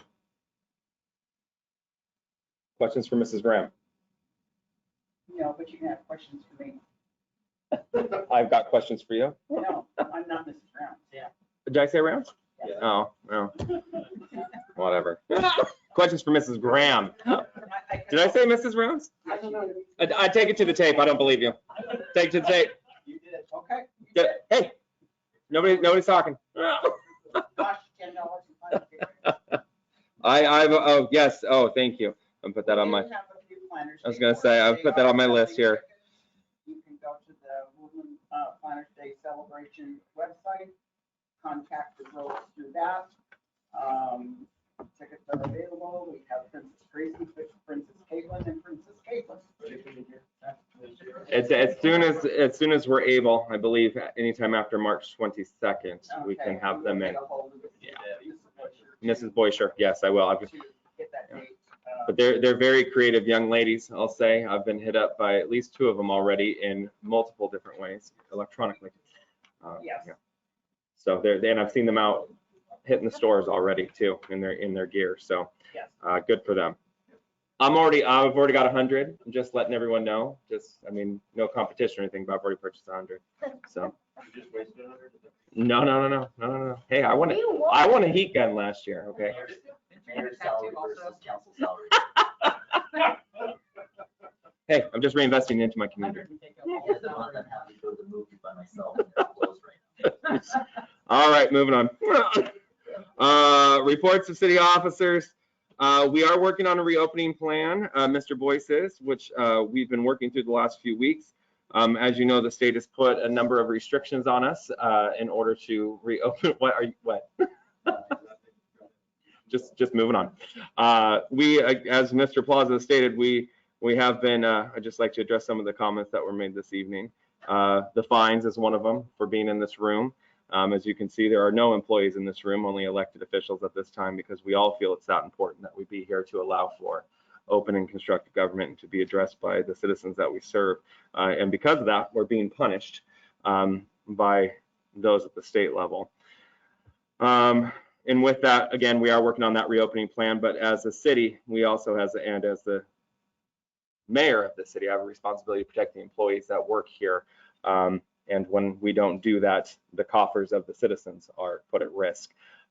Regardless of how we feel things should move forward or our own thought process, we have a duty and responsibility to represent the 6,600 and not just those that share a common thought process. So with that, there's a reason why things are moving as slow as they are, because we have to do them in a systematic fashion, or again, we put the coffers at risk, and I'm just not willing to do that. I will note too that we have done a number of things within the city to help out our business owners. One of them was we were one of the first cities in the county to put pressure on the county commissioners to be the first in line to allow for reopening, which we were denied. We've also have created code and processes within the city to allow businesses to expand out into parking lots without a financial impact to them. Our community development department has gotten together with a number of businesses in town that have been able to do that. Normally there's a cost to do that. We were able to do that free of charge to allow those businesses to continue being open and to expand their customer base, which is something that I'm extremely proud of. We have dished out probably 150,000 or more in grant funding to businesses within town, within the city of Woodland, which is something else that I'm extremely proud of. We could have kept that money as a city and put it into our own coffers and used it for COVID relief and made up projects just to keep the money, and we did not. We put a majority of the money that was given to us from the state back into the businesses, and I believe one of the speakers this evening was a recipient of one of those funding mechanisms, which was not stated this evening. So it's hard for me to sit here and politely agree to disagree that we're not doing enough. But I find it somewhat amusing that all the negative is stated, but none of the positives are ever brought forward. So with that, we are working on the reopening plan, and we have been, and we will continue to do so. And once we're able to do that, we will be opening up. The PD is already open. The lobby is already open. It's not something that we have advertised, but feel free to stop by and say hi to the police department. And in regards to the industrial area, the feasibility study, we are still currently working on that. And I know there was Ms. Stoney was here this evening to speak to that. Ms. Coleman is working on putting water underneath the railroad right now. And that, I believe, is one of the grants that she has put out for to get water out there. We have not put that on the back burner. That is still a huge focus of ours. And we're working with our consultant on that, and I realized that we're not going to make everybody happy with intersections and roadways and where they go, but we're doing the best that we can. We have a development coming into town that's going to bring 300 plus jobs into our community. There's going to be an impact. There's going to be a positive one and a negative one. And again, we're not going to make everyone happy, but we are developing the property as promised, which we're all looking forward to.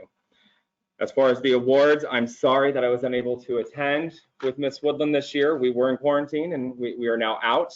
Everyone is healthy, but we plan on putting on our gear and getting out to tell those folks congratulations and take a photo with them. So we do look forward to that.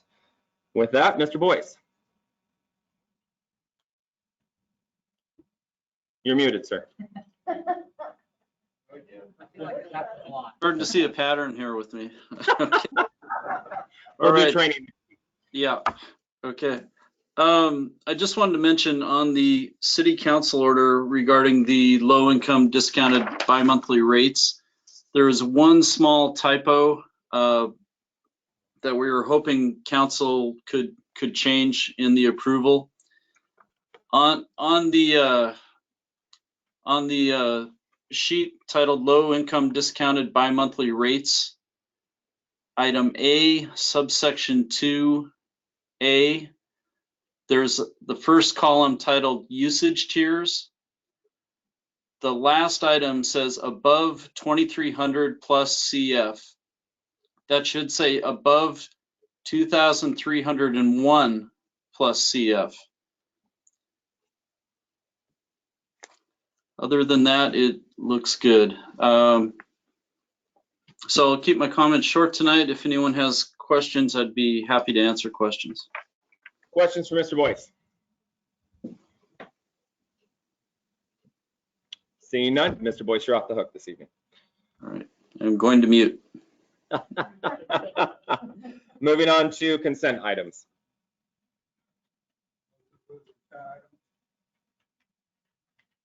Second. Moved by Councilmember Chapman, seconded by Councilmember Fredericks. All in favor say aye. Aye. Anyone opposed? The ayes have it. Moving on to action items. Action item C, ordinance number 1480, review and approval with conditions of the Kirkland Senior Living 150 unit mixed use project, CPA 20-002, RZN-200-002/SPR-20-009 /SEP 2-14 as recommended by the Woodland Planning Commission. Question. Mr. Fredericks. So I understand there's not going to be a staff report on this at all. That's what's included in the packet. That's what we're getting. That's correct. Okay. I have a question. Well, I guess can we ask a question if there's something that's.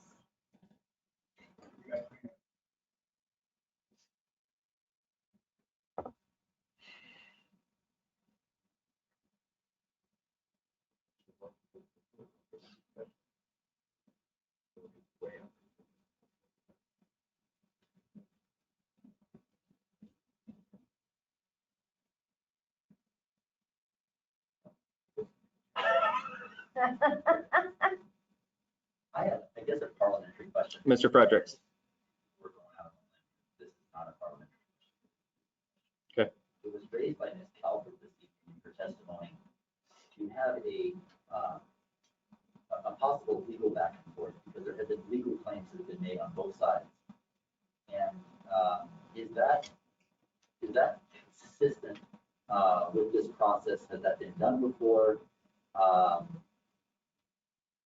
in this type of matter? I'm sorry, I'm not following the question. Ms. Calvert raised earlier that there was, she thought it would be appropriate that we should take this to a workshop and have both legal sides respond to. And some of this has been responded to. There was some items that were included late in the packet on Friday. There were legal issues that were raised. Is it appropriate in this type of matter to have that type of discussion? I mean, a legal issue is always there because they always have the right to say that the council is constrained by whatever. One of the things which was said mean, which question is there, rather than me droning on, do you have a specific question about the law? I think it was ably briefed by both sides, but maybe I could help the council. No, I agree as well. I think you've answered my question without answering. Have you ever considered running for office? Yeah. And you should be a politician.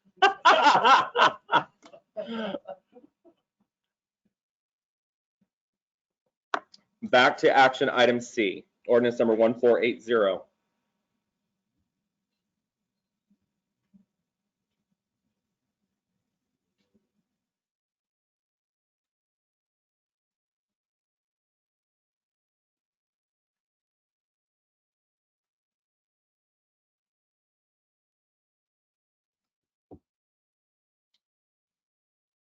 Seeing none, moving on to action item D, authorize mayor to sign an agreement for roof leak repair at 100 Davidson Avenue, SMA-21-004.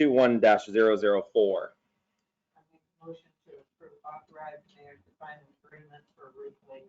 Second. Moved by Councilmember Rounds, seconded by Councilmember Smith. Councilmember Rounds. It has to be done. Councilmember Smith. So this was deferred last council meeting, and they were supposed to get a quote, but they did the repair without getting a quote, and so it's Which still came in good. It's good. It's been fixed, and it was still reasonable cost. I think it was $1,700 Yeah. around there. So they did a good job, and it was reasonably priced. And I think we need to pay it since the work's already been done. Further discussion?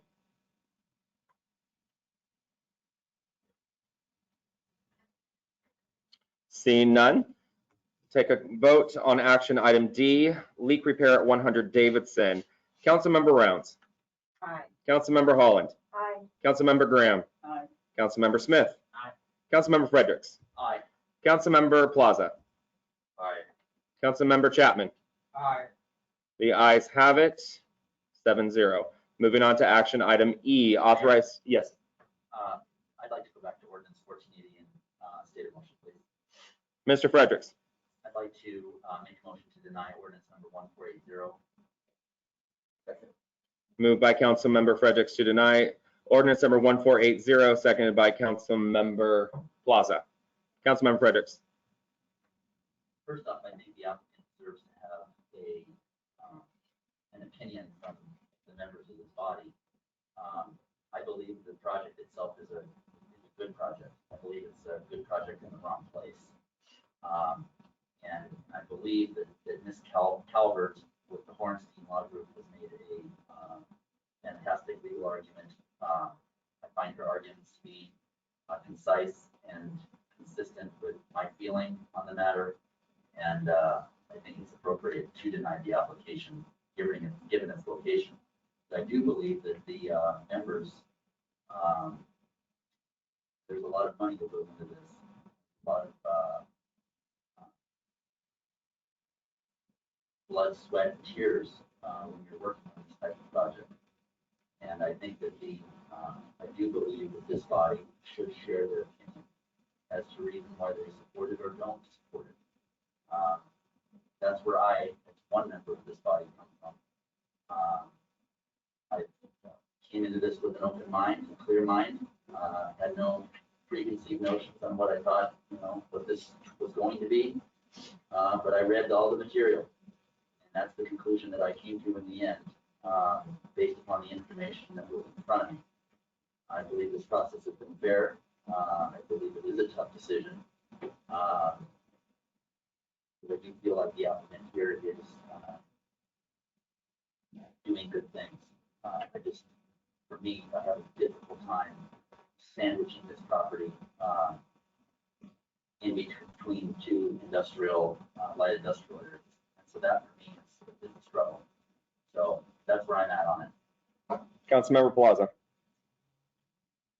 Yeah, basically, I am voting to deny this for the same reason I voted to deny every other residential building that's been proposed being put in that area. And mainly it's because of traffic and the what's the word I'm looking for? The increase in hazard to civilians, pedestrians, vehicles, and truck drivers that have to use that road on a regular basis. Even though the proposal or the belief may be that traffic won't increase too much due to the age of the residents, there's just no way to know for sure. And I am an error on the side of caution guy most of the time. And so that's why, again, like Councilmember Frederick said, I think it's a great idea. Our community and our seniors, they do need places to live in town. There is no place, affordable places for them to live, but I just don't think that this is the right location. So that's why I'll be voting. Start high, big two. Further discussion? Mr. Chapman? This is for Mr. Goddard. Mr. Goddard, Travis, if we would have voted yay on this, would that have been our silver bullet for the year of changing the comprehensive plan? Yes, I believe so. Okay. Mrs. Rounds? I just wanted to say too that I think the project is great. I just don't agree with wording that. So we do need some senior citizens quarters, but it's not that great. Thank you, Ms. Rounds. Mr. Smith? I'm gonna echo the same statements here, but I think Councilman Frederick has a very good point. You deserve to hear from us. You did invest a lot of time and money, but big reason is traffic in that area. It's the worst intersection going through there. If this project was in a different spot, it would look beautiful, and I think it would be good for the businesses having those people in this town. But it is just the wrong location. If there was another spot, it would be I would consider for me to say yes on it. I don't think I can get there. Mrs. Graham? I too agree with my fellow council members on a lot of things, and being of the age group that would consider a facility to live in if it ever comes to that.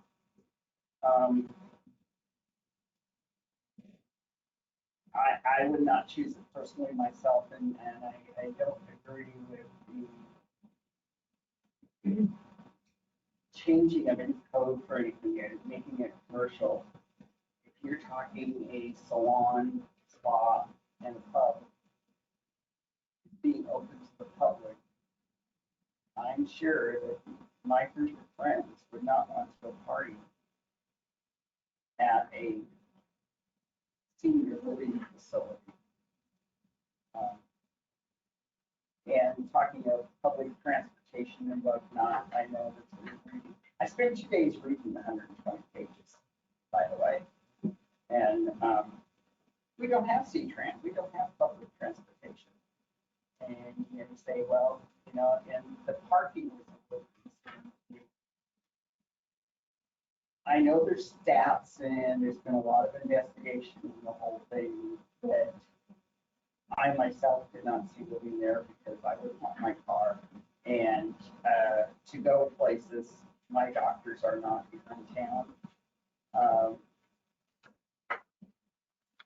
You know, anyway, the potential of it is terrific, but I don't think the patient and not everybody, when you get to be senior age, is going to be walking to say, I'm sorry, guys.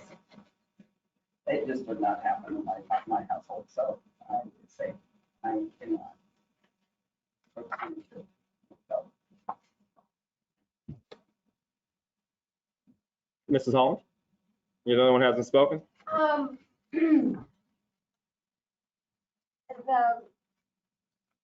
I guess my concern really is that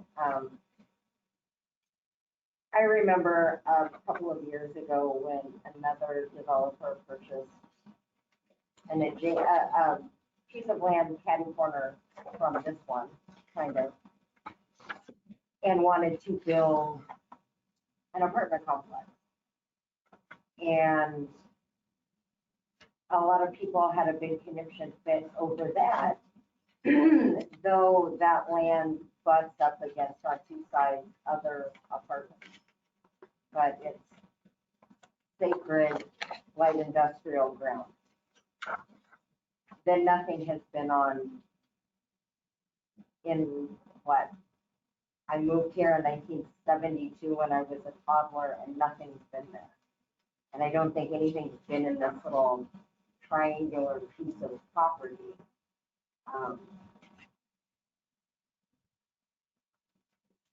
So I guess my concern is that folks buy land here with, I don't know why the assumption is that apartment complexes and whatnot should go there. Because then when they get here, it gets shot down. And I remember sitting in the back of this room with the discussion on that other piece of land with a different developer and a different plan, and the same group of people didn't like that one. They didn't like this one. And I mean, I don't get it. I guess because I've lived here so long that when you drive by a piece of land and nothing sits there, but I don't understand why, if it's this sacred light industrial or commercial piece of land, why nobody's doing that with it and why they haven't in my lifetime.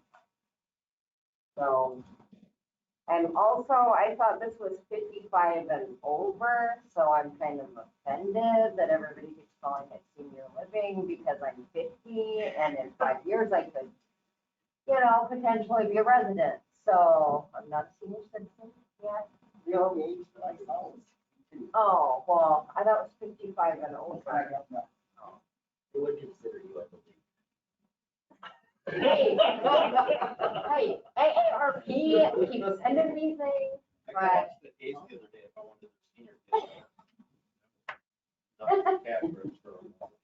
But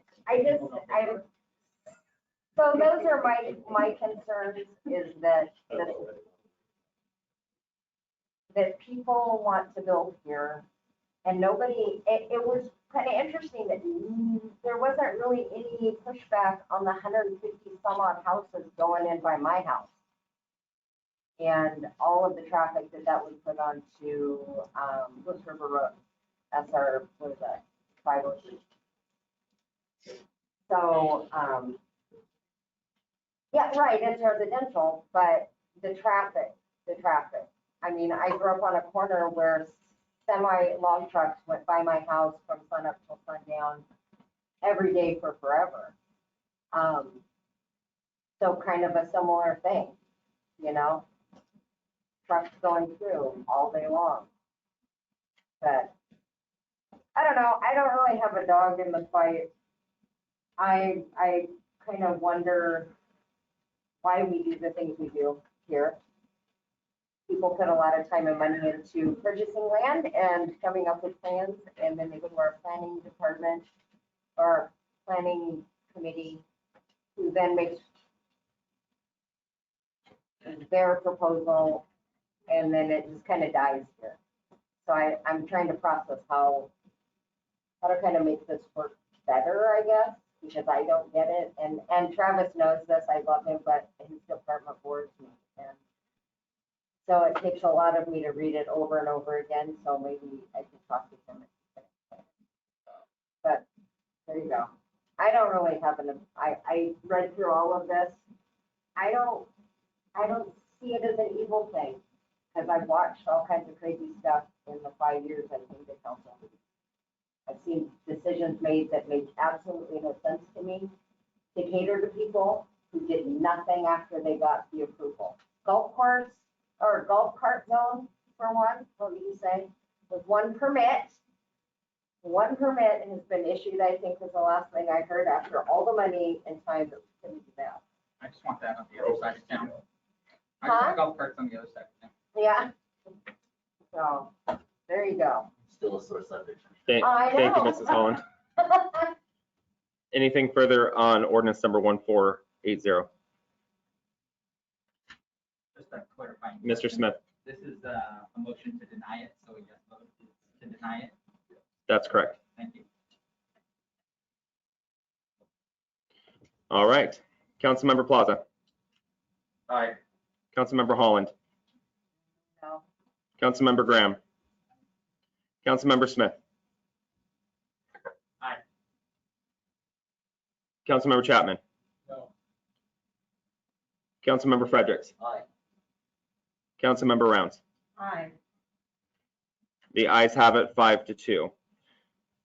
Moving on to action item E, authorize the city to send financial support to the COG toward the task 1 of an arterial study in the Woodland, Washington vicinity. Oh, move to approve. Second.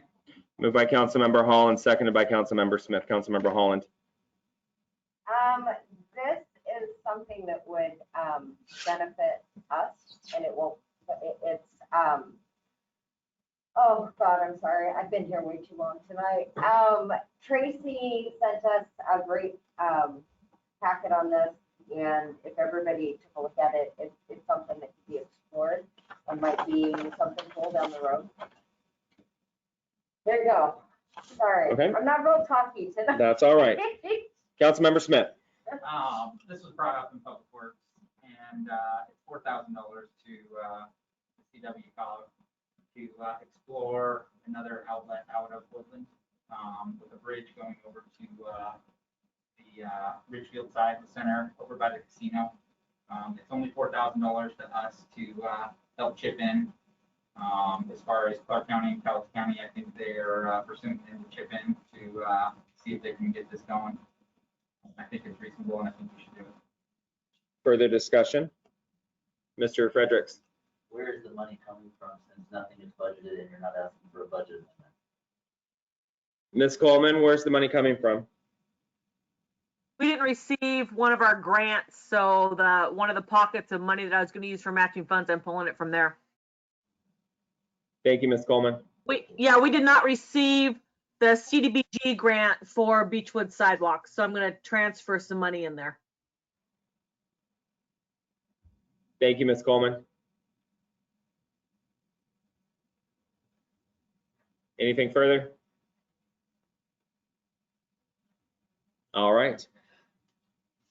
Action item E, authorize city to send financial support to the CW Cog towards the task 1 of an arterial study in the Woodland, Washington vicinity.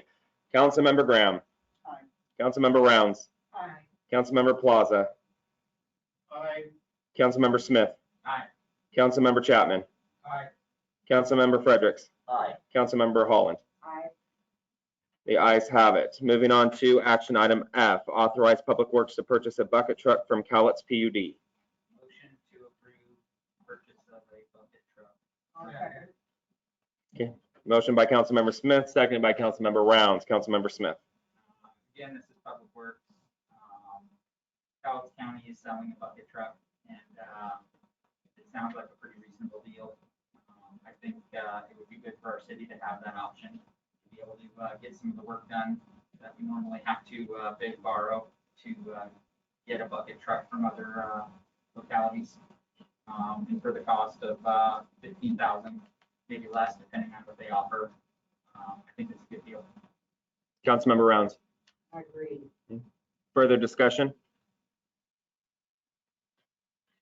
Ms. Coleman, I'll ask the question that Mr. Frederick wants to know. Is this item budgeted for 2021? I did not budget for it for 2021, but I do have funding available in my road fund because of the fact that I'm saving money by piggybacking on a project with Cowlitz County for some road construction. So I'm going to be able to do some road repairs for reduced costs, which will allow the majority of this funding to pay for that bucket truck. But there'll probably be about $5,000. We don't have the final price for the bucket truck yet. There'll probably be about $5,000 that I'm not sure where it's going to come from yet, but I definitely have funding available in my line items that I can move it around to cover that cost. Thank you, Ms. Coleman. Now I have a question. Mr. Fredericks.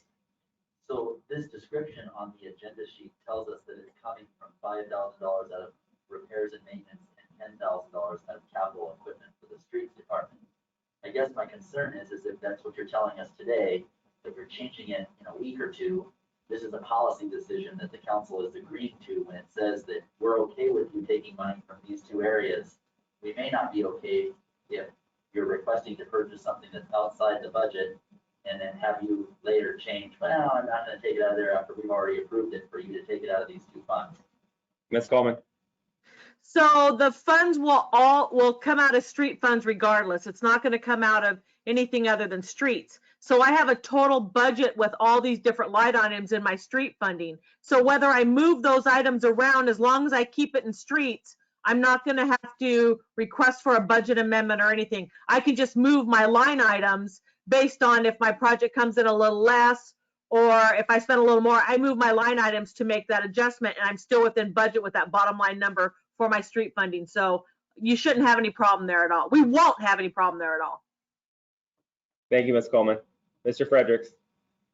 I certainly won't debate whether or not moving line items is fine. I think you're certainly well within your right. I think sometimes though, there's a policy decision.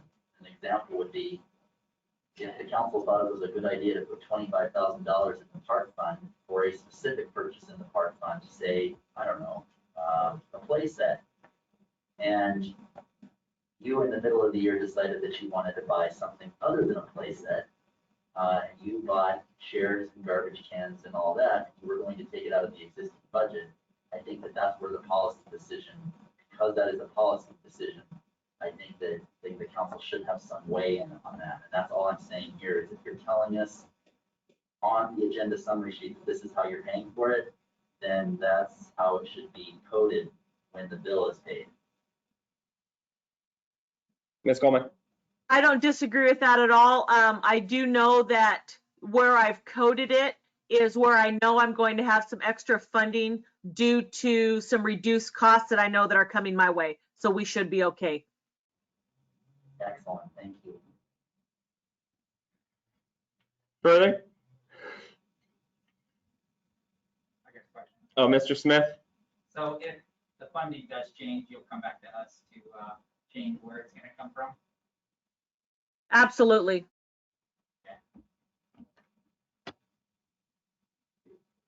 And Ms. Coleman, for the record, I would say I would absolutely hate to do that if I were you. So I can certainly appreciate the fact that that probably you feel like your hands are tied, but that's not what I'm attempting to say here. I just want to make sure that you're allowed to do whatever you want, but that we are clear with how the money is going to be spent when it's being presented to council.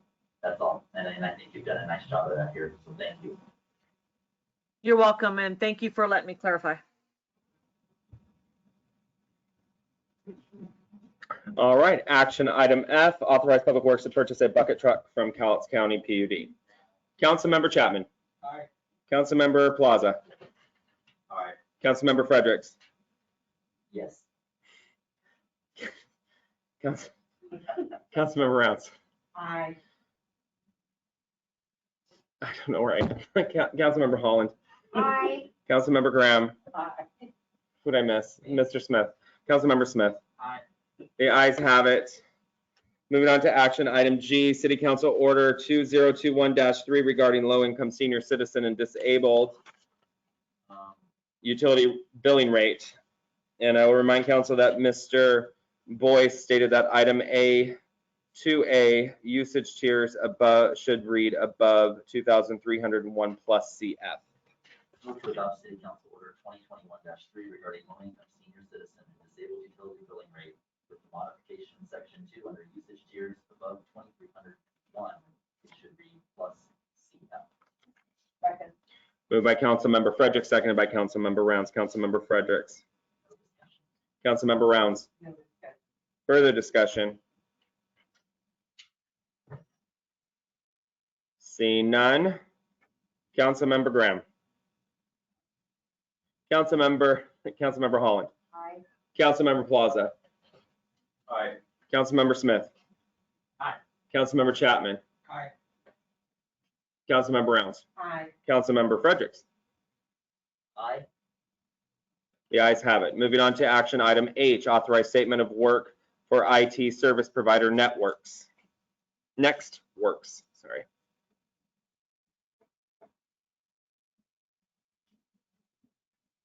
I'll make a motion to authorize statement of work for IT service provided networks. Second. Moved by Councilmember Rounds, second by Councilmember Chapman. Councilmember Rounds. No comment. Councilmember Chapman. No comment. Further discussion? Seeing none. Mr. Fredericks. I hate to be what are we doing here, but, I did some simple math. I took $3,314.50 and I multiplied that times 12. Am I not doing that because it's only a partial year? Is that what we're doing here? Mr. Boyce. Did you hear the question? Could you repeat the question, please? Sure. Tell me how you had, boy, that was not good. Are we only paying for a partial year on this, or Mr. Fredericks has done math and it doesn't equal out, so he's asking if it's a partial year increase? Yes, I believe it is. Well, the reason I ask is because if you take the amount per month and you multiply that times, let's presume 9 months, April through December.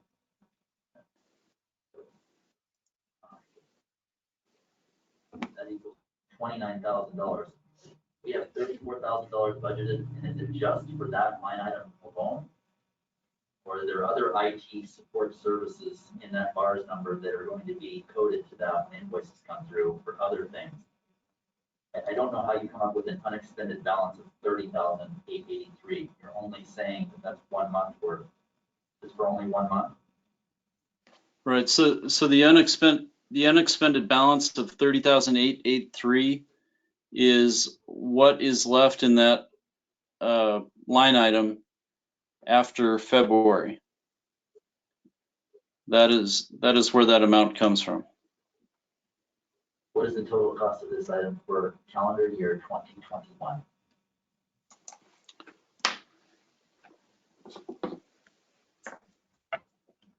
Let me do the math here.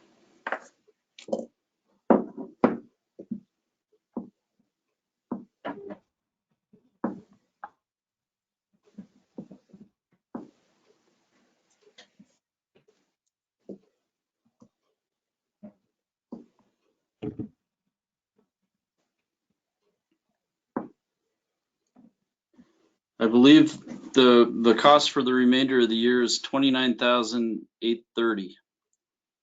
Now we're putting Reese. Okay, I've come up with the same number. Thank God. Subtract the amount that we have budgeted. That leaves roughly unexpended balance of roughly $5,000. So my question to you, are there going to be future expenses in this calendar year, April through May, that are going to exceed $5,000 in expense? Is this a new expense or was it planned for during the budget process? No. What was it? Was it planned for, or is this a new expense? Was it planned for through the budget? It was planned for. We didn't know the total extent of the increase with NextWorks, but it did come in under budget. Okay, so just to add on to that, Mr. Boyce, I guess what I'm asking is, are you going to be spending more than what is left in that budget for the rest of the year on IT services for something else? And will you be coming back to the council asking for a budget amendment because now you would, in this case, be overspending because it was not maybe planned for? Or are you saying that it was planned for? It was planned to continue the contract with NextWorks. We don't have anything on that we see coming down the pike that will exceed that amount from this line item. So barring an emergency situation, I don't see us coming to council for budget amendment. Mr. Chapman just said it out of the corner left of my ear. I just heard him say, so next year we can reduce the budget by $5,000 in that line item. Well, hopefully. Always the goal. Okay. Thank you. Thank you, Mr. Boyce. Anything further? Seeing none. Action item H, authorized statement of work for IT service provider NextWorks. Councilmember Rounds. Aye. Councilmember Holland. Aye. Councilmember Chapman. Aye. Councilmember Graham. Aye. Councilmember Plaza. Aye. Councilmember Smith. Aye. Councilmember Fredericks. Aye. The ayes have it. We've come to the portion for adjournment. So moved. Second. Moved by Councilmember Rounds, seconded by Councilmember Fredericks. All in favor say aye. Aye. Anyone opposed? The time is now 9:34. Thank you, everyone.